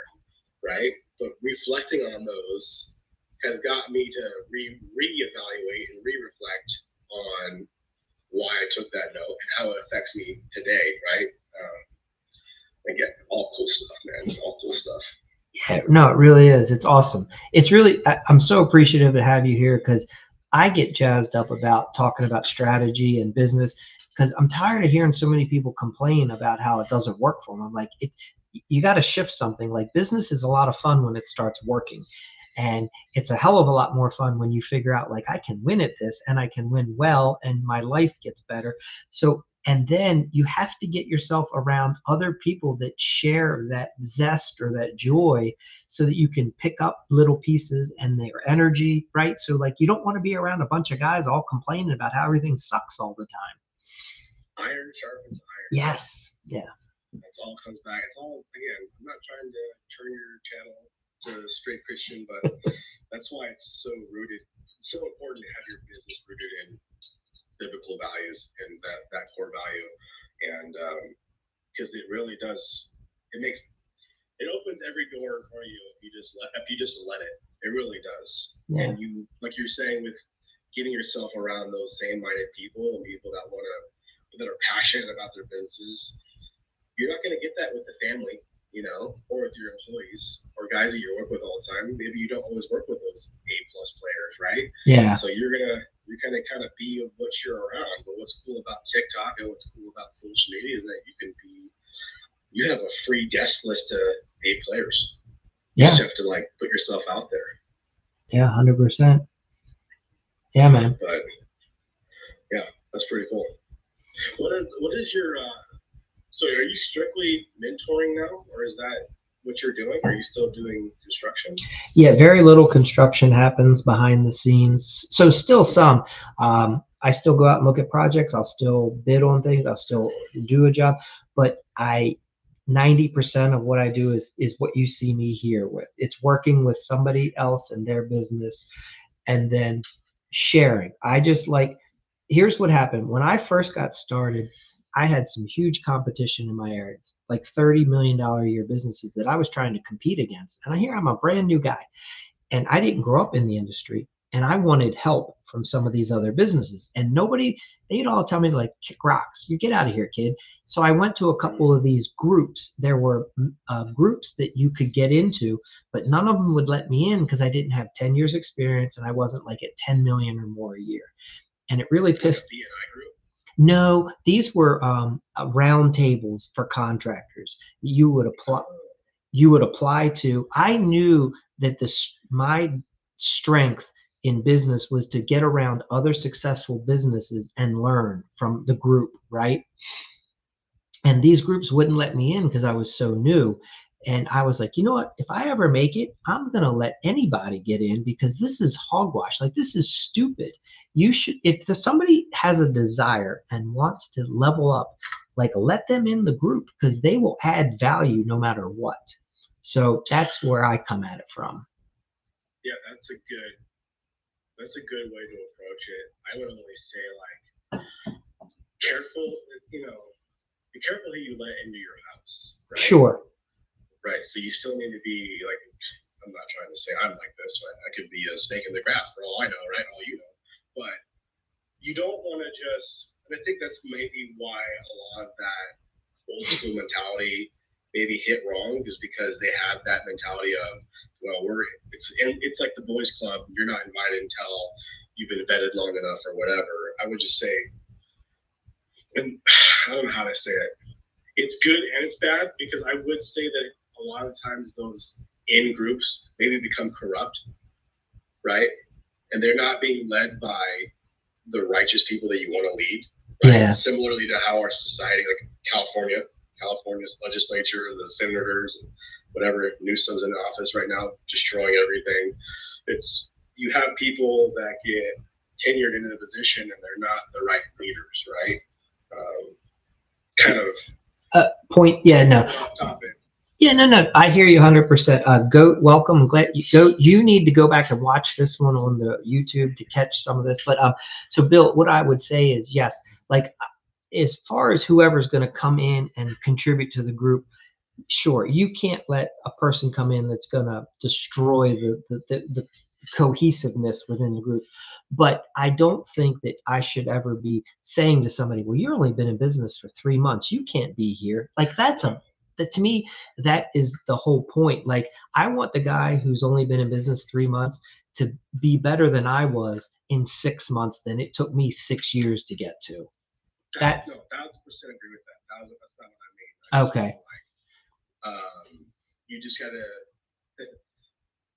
Some people are in for the wrong reasons. Yeah. Right? Sure. And that's what you want to look out for. And I don't think everybody gets the keys to the kingdom, so to speak, right? Mm-hmm. I think certain people have to earn it. I think there is some truth to earning your stripes, so to speak. Yeah. Does that mean that I'm going to shun people? No, I'm going to be like, look, this is where I think you should start. So I think if you're a new contractor or a new person wanting to be a residential remodel, design, build, remodeler, you need to go work with a contractor for a couple of years. I think you need to see it. You need to see it firsthand. I don't think paper contractor is going to be your best bet. Now, you could be a project manager. You could have what's cool is that my mentor hires like MBA guys. doctorates to become project managers in their jobs. It's all because a project manager just needs to know how to manage. If you have a system that's built tight enough where you don't have to worry about handyman Joe coming to the job site, right? We talked about that system is a bulletproof system. So now you just need someone that knows how to schedule people, knows how to balance a budget, and collect checks from clients. That's kind of really what it's about at the end of the day. Yeah. And as a good communicator, so sure. Yep. That to me would be, I think, how remodeling is shifting, especially like more people are doing. I don't know if you noticed this in your area, but I feel like more general contractors are trying to put themselves or portray themselves as design build firms, when in reality they're maybe just doing a couple things. They're not really trying to do the full design build model. Is that true? Do you feel like that's true in your area? I think you're seeing a shift in a guy that just tries to walk around. Like 30 years ago, you could say, I'm just a general contractor. I build additions, I do kitchens, I do baths, no job too big, no job too small. You give me a call, we do it all, right? Like that was the model. Yeah. I think today that guy is dying. He is dying a death. It is the worst business model to be in. I think you have to offer design work if you're going to be a higher end remodeler as part of your package, or you have to really focus and say, I am the best kitchen remodeler in my area. I'm the best bathroom remodeler in my area. That's how I'm seeing it lay out. Or like the best tradesman, right? Like yes. Maybe you wouldn't word it as kitchen remodeler, but you could say, I'm the best time baker, or I'm the best plumber. That's what you kind of mean, right? Yes. Yeah, I think I totally agree. So I'm seeing all these trends, companies popping up, but it's like, I know I don't have competition. Like when I meet clients and I tell them my system, they've never heard of this before. And then the only reason I lose a job to clients is solely because that client ends up being a price shopper type of client. Yeah, they don't see the value. Best price. They're not looking for quality, and they're not looking for the best. They think, oh, I'm going to save $5,000 by hiring, Bob over here. But Bob's going to take you an extra 3 months in your job. Yeah. How much is your mortgage payment every month? $2,500. So you're going to lose $2,500 after that 3 months extension. I'll be done in 6 weeks. Yeah. What are you really gaining with Bob? But Bob is a really nice guy, and this is one thing. There you go. Yeah. I loathe. And let me know if you guys have heard this phrase: fair and reasonable. I cannot stand it when I hear a client or even like a Facebook post or something like that, and people are like, "Oh yeah, I'm going to recommend XYZ contracting because they're fair and reasonable." What does that mean? Does that mean you got a good deal? Like they lost money, they're going to be out of business in 2 years, so they're not going to warranty your stuff in 10 years when something falls apart? Like, what do you think fair? Like, how would you, when you hear the word fair and reasonable, does it eke you at all, or is that just me? That's just a personal thing. I mean, it means different things for everybody, but for me, if I hear somebody say fair and reasonable, that means it was something they were comfortable with. Like, I guess that's how I see it. I want people to say it was extraordinary and it was the best. Like, this was the best experience we ever had. I have never in my 25 years ever had a person say, Mike, that was the best damn experience we've ever had.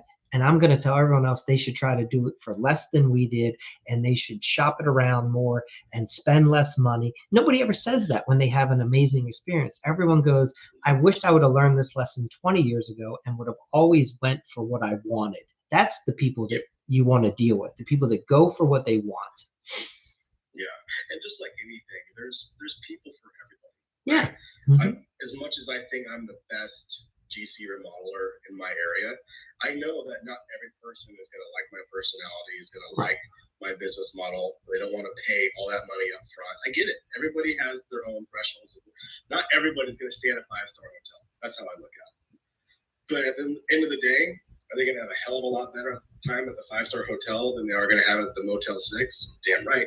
And when they pay for it, they're going to sure as shit tell all of their friends how amazing that experience was. And that's what really, at the end of the day, what we're trying to put out there, right? Customer service, that customer experience. It's the whole experience. That market. Yeah. Yep. And you have it really well, like similar to what my concept is I try to share with people is You want to be the linchpin. I want people to only call me and I say, hey guys, I'm glad you contacted me. You don't have to make another call to anyone regarding any other project. We are just going to take care of it all from here going forward. You just focus on your family, focus on your work, and I'll take care of all the remodeling, right? All the details. And that's, And here's the bottom line. yeah. Hey man, that's like preaching the choir to me right there. Yeah. Right? When I hear a client say they want to buy their own appliances, okay, that's strikes 1 and 2. Give me one more reason why I'm not going to work for you. Say it. Just say fair and reasonable, please, so I can leave right now. I don't want to work for you. You can't let homeowners. I did a video about this. Like, you can't have a homeowner run the job. Right. When they're buying appliances, as much as you don't want to admit it, they're running that job. Because guess who's going to have to be contacted to coordinate those appliances? You are. Right? Who's going to pick up those appliances? You are. Yep. Who's going to inspect those appliances? You are. Who's going to install those appliances? You are. Yep. 9 times out of 10, if you're that kind of guy already getting hired by that client, you're not charging markup on those appliances. But now, if something goes wrong with those appliances in a year and a half, guess who they're calling? You. Yeah. It's funny. Oh man. Yeah, man. See, and you've been doing it enough years. You understand it. You get it. You see it. You're like, I don't want to do this ever again. We're gonna go the new way. Yeah. Yeah. I was trying it for a while. In 2023. I was still a little bit more sharp and proud, and I was like, I'm charging for estimates and consultations. I'm feeling like I'm hot shit, and I started trying to do a subscription program for my past clients. Okay. So what I was trying to sell as a remodeler was a subscription service to maintain the integrity of the home. So it was basically nothing structural, nothing exterior. It was strictly just managing and maintaining the interior. Yeah, maybe light switch goes out, faucet leaking, stuff like that. And I would be getting a call, and I would go out there and fix it within 48 hours or 24 hours, whatever the problem was. But I was charging them like, $1.50, $2.25 a square foot. So it'd be an upfront fee. In my mind, I was trying to sell a subscription to be a service provider for when things go wrong. So I was collecting more upfront revenue, right, from past clients, becoming like a under my umbrella of protection. Yeah. Like a maintenance contract, exactly. Exactly. Good. But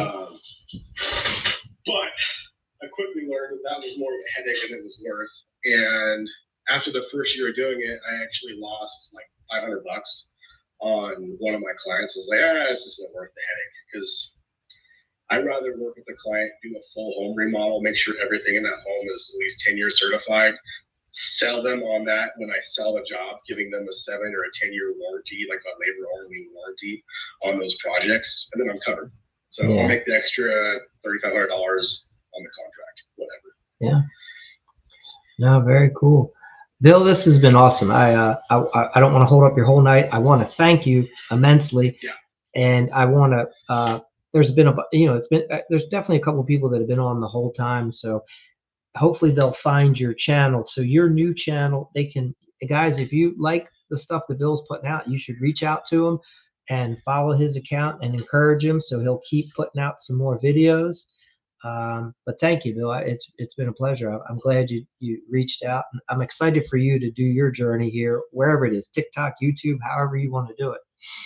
Well, I appreciate it, Mike. And like I said, I do have social medias on Instagram and Facebook. I post everywhere. Yes, go. And, yep. I love to chat with you more when I wake up earlier. I can see you online live earlier, and we could chat more, because, like you said, iron sharpens iron. Guys that are excited with business and are trying to grow, I think it's a good way to have a community of people like-minded to chat. And what better place than TikTok when it's free?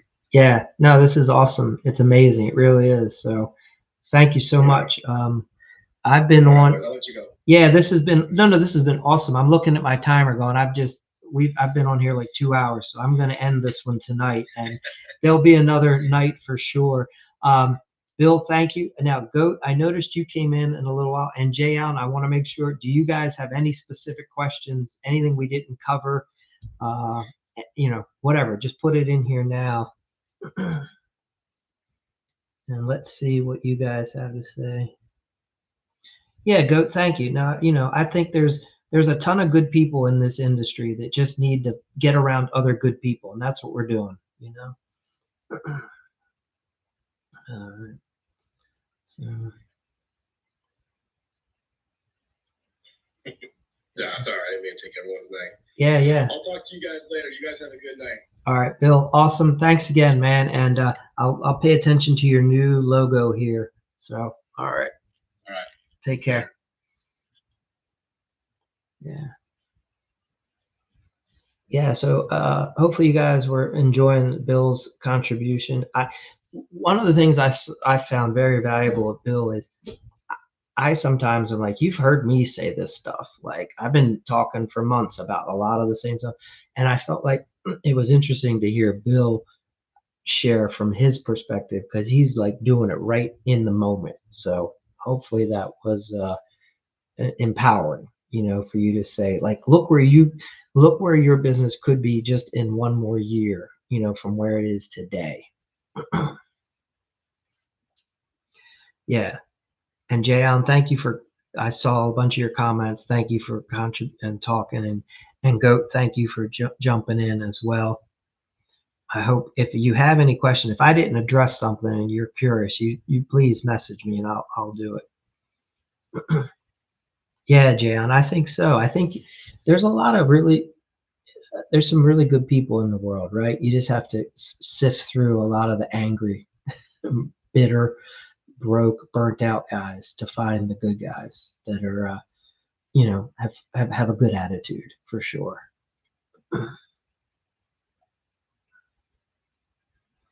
Yeah. And everybody's on their own journey. It just, you might be frustrated today, and in 6 months, all of a sudden it gets better. It's hard to say. If you put in, I think the thing to walk away is knowing that it does pay off. The hard work, the sacrifice. Just make sure you're doing some of the smarter moves too.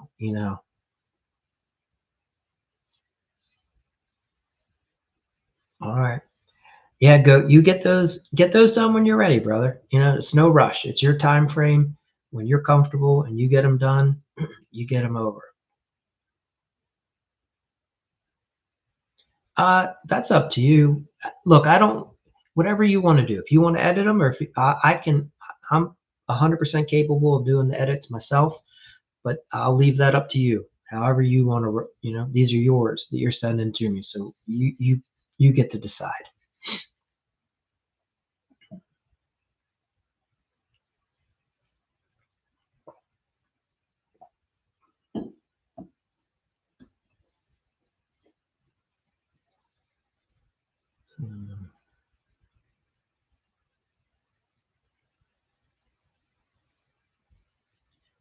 Whatever's going to get it done. I feel like I think the best thing at the end of the day is to get it done, right? Like you see, I'll give you an example. When I record my videos that you see on TikTok, I literally step outside. I record them within one or two takes. Sometimes I'll say something completely off, or I'll fumble my word, and I'll have to redo that section. But if you look, like I have a lot of screw ups in my videos. Like I'll say the wrong thing a lot of times, and I'm like, you know what? I got to move on. Like there's more things to be doing in the world. So, in my opinion, 80% good is probably where you should try to be on these videos. It has to get the message across. And if there's a little mistake here and there, let's not worry about it. Okay. Like we want to get the video done and we want to get it out. Okay. So that's my approach to it. Is we'll get it clean, we'll make it look nice, but we're not. Our goal is not perfection. I'm not trying to make them perfect.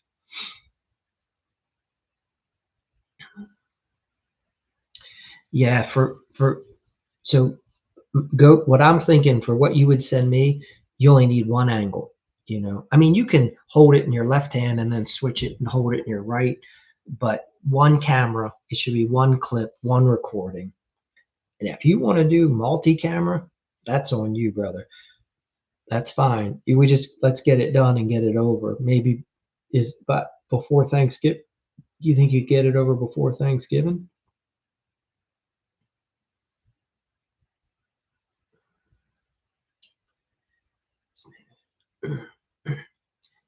Yeah, it's okay.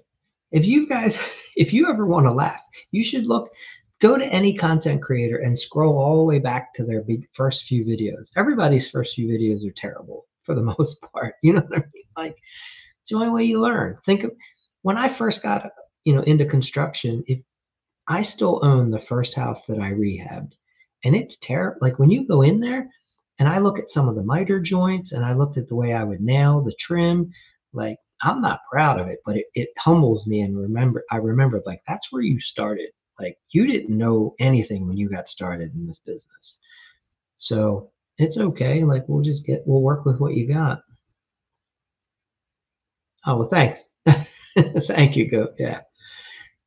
I think I put out like over 600 videos on TikTok, so I would hope that a couple of them are at least a little bit better than when I started. There comes a point where,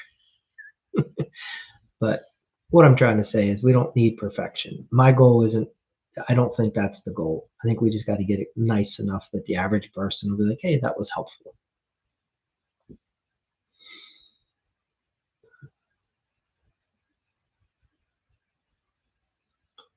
So,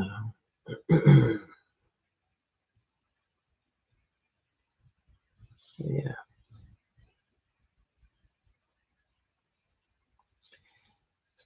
And Jay, I'm assuming for you, you found hearing from Bill helpful with what you're doing as well and where you are on your journey. That's what I want to hear, Justin. That's awesome. Yeah.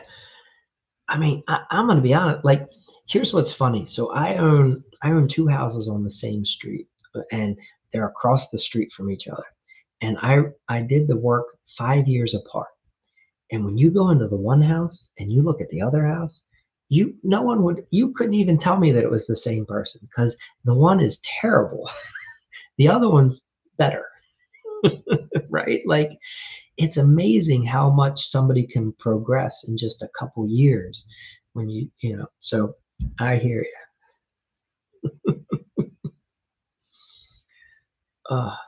But we all start somewhere, you know what I mean? And if I would have never gotten the first one done, I would have never been able to do the second one, right? So you have to get to a point where you're like, you do it as good as you can for where you are at that point in your life.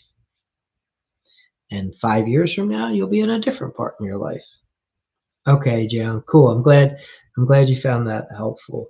Um, yeah, yeah, he seems to have a real passion for the industry, so it was nice for him to, and he's open to share, right? Like that's challenging. I get a lot of people don't want to be like in the spotlight. They don't want to talk about their stuff. So yes, yeah, go. It really is, right? Like, and I think it's cool to like watch somebody else as they're in the process of doing it as well. Oh, good. He's got some good insight. He grew up in the industry. His dad and his brother were contractors before him. So he's definitely seen what doesn't work. And that I think sometimes that's just as important to know. Like you have to sometimes recognize when you see somebody else out there doing something, you're like, man, I don't want to do it that way. To understand that you don't have to do it that way. Like you can have a different result.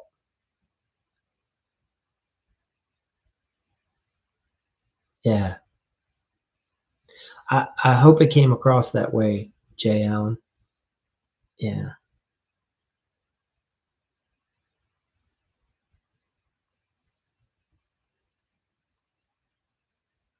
that's awesome. Yeah, yeah. I think that's the beauty of something like this, right? And it doesn't have to be like I'm telling you, man. Like maybe the industry is changing some because like when I got started, I couldn't get anyone to share anything. Nobody wanted to tell me shit, like nothing. They just wanted me to pound sand and like get out of their way. It was frustrating. It was really hard to learn the industry. Um, and I didn't have, when I got started, I did not have YouTube. That didn't exist. So, I had to mess it up. And yeah, but I really don't think that's I just feel like we've changed a lot of, I think, anyway, I think that there's a better way to be about this industry. I'm not, like, here's the thing. I want you guys to crush it. I don't want, like, we're not competing with each other. We're learning from each other. Like, that's the beauty of this thing.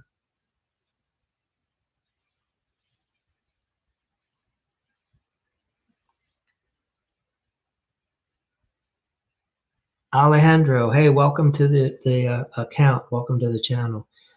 If you can follow the channel, uh, and you message me, let's talk. Whatever you need, brother. Let me know what's happening for your business.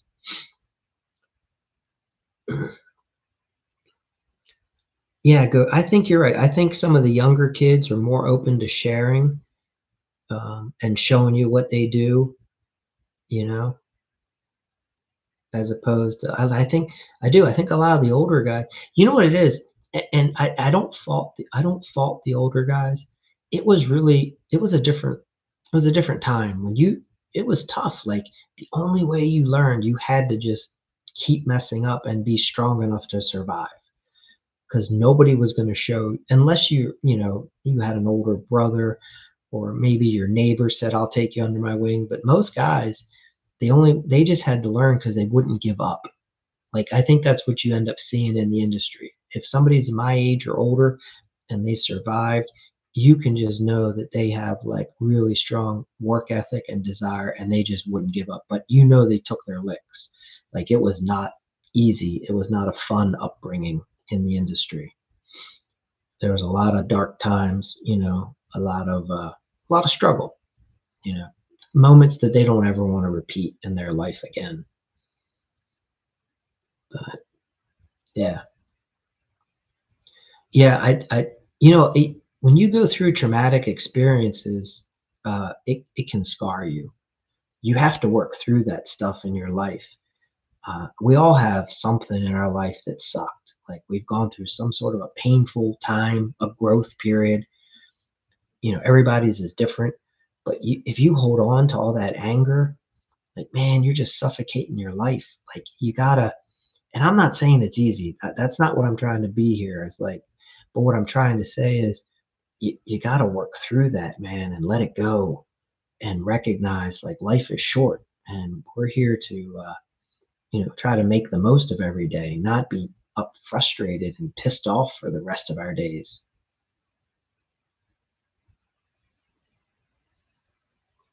Yeah. Yeah. Trauma. I mean, yeah, because we're wired to never want to experience, when you get, especially people that, I mean, people have had some really shitty things happen to them in life. You know, it's not fair. Some people just have a harder life road for whatever reason. I don't know why it is. Yeah. So, Jay, like, if you've been through some tough times, then I'm sure you can relate to where, like, you don't ever want to relive that. You block it off. It's like, you never want to relive those moments again. At the same time, you have to, hopefully, and I don't think, you don't seem to be the type of person that's harboring a lot of old trauma and resentment, anger, but you definitely see it in some people out there. They just can't let it go, and you feel bad for them. It's like they're carrying a backpack of like 1,000 pounds. You know what I mean? They just move through life slower. Everything's a struggle. You know, it's like, man, the weight of the world is weighing you down, brother. It's awful. You feel bad for people when you see it. Like, at least for me, I see it, and I feel bad for them, because it doesn't have to be that way. Yeah, yeah. There's a lot of jobs I put past me as well. You're like, we're not doing that again.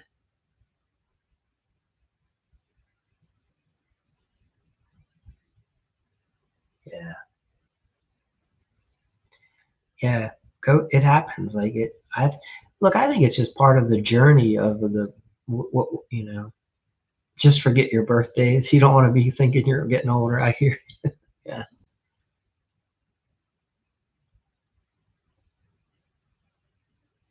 Yeah. Yeah. I mean, like we only know what we know, right? Like you're only able to handle it the best way that you can in that moment. So hopefully you're not beating yourself. I don't get the impression you're beating yourself up over it. So, but yeah, I mean, the good news is, right? Like tomorrow's a new day, and you're like, hey, I can respond differently in the future. Yeah. Okay. Yeah. And you know that there is truth in that saying, the things that don't kill you make you stronger. You know, but my big thing is like, and when I say this, I don't. I say this with caution, but I'm at an age where I've seen. I know several guys that have ended it. They've taken their life because it was so bad, and it really wasn't that bad when you if they just would have let somebody work with them and help them, or reached out and told someone, hey, I need some help here, man, I'm drowning. But a lot of guys just if we go through another hard economic times, we might see that again. So hopefully we won't, but it doesn't have to be that way, you know. Yeah, exactly. you know and just recognize, like, man, I got to try something different to get through this. So, but anyway, all right, we're gonna shift out of that topic. You guys are awesome. I appreciate you being here. And who else? If anybody else has anything, I see a couple different names in the. I don't know if you're still on the channel or not, but yeah, but so Goat, I'm excited to get your video. All right, you just make it work.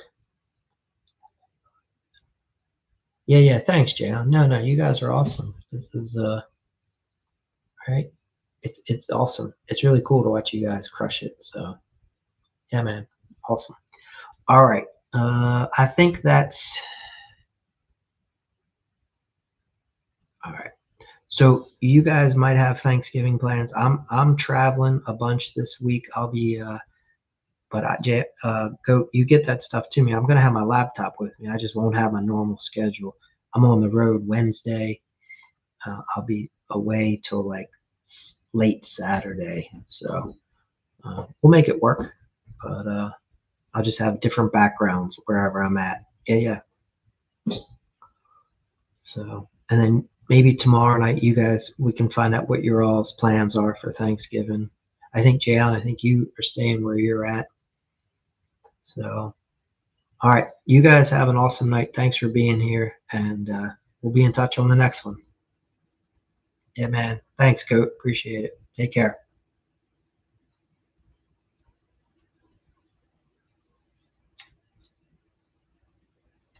Yeah, if you're following on the YouTube, I think tonight was a little challenging for the 100% YouTube experience because we had somebody sharing on the TikTok account. And I don't know if the volume, we'll have to see how well the volume worked coming off the phone into the YouTube. But anyway, appreciate you being here. If you ever have any questions while you're on YouTube, you can always put it in the chat. And otherwise, we'll be back for the next one. So thanks for watching.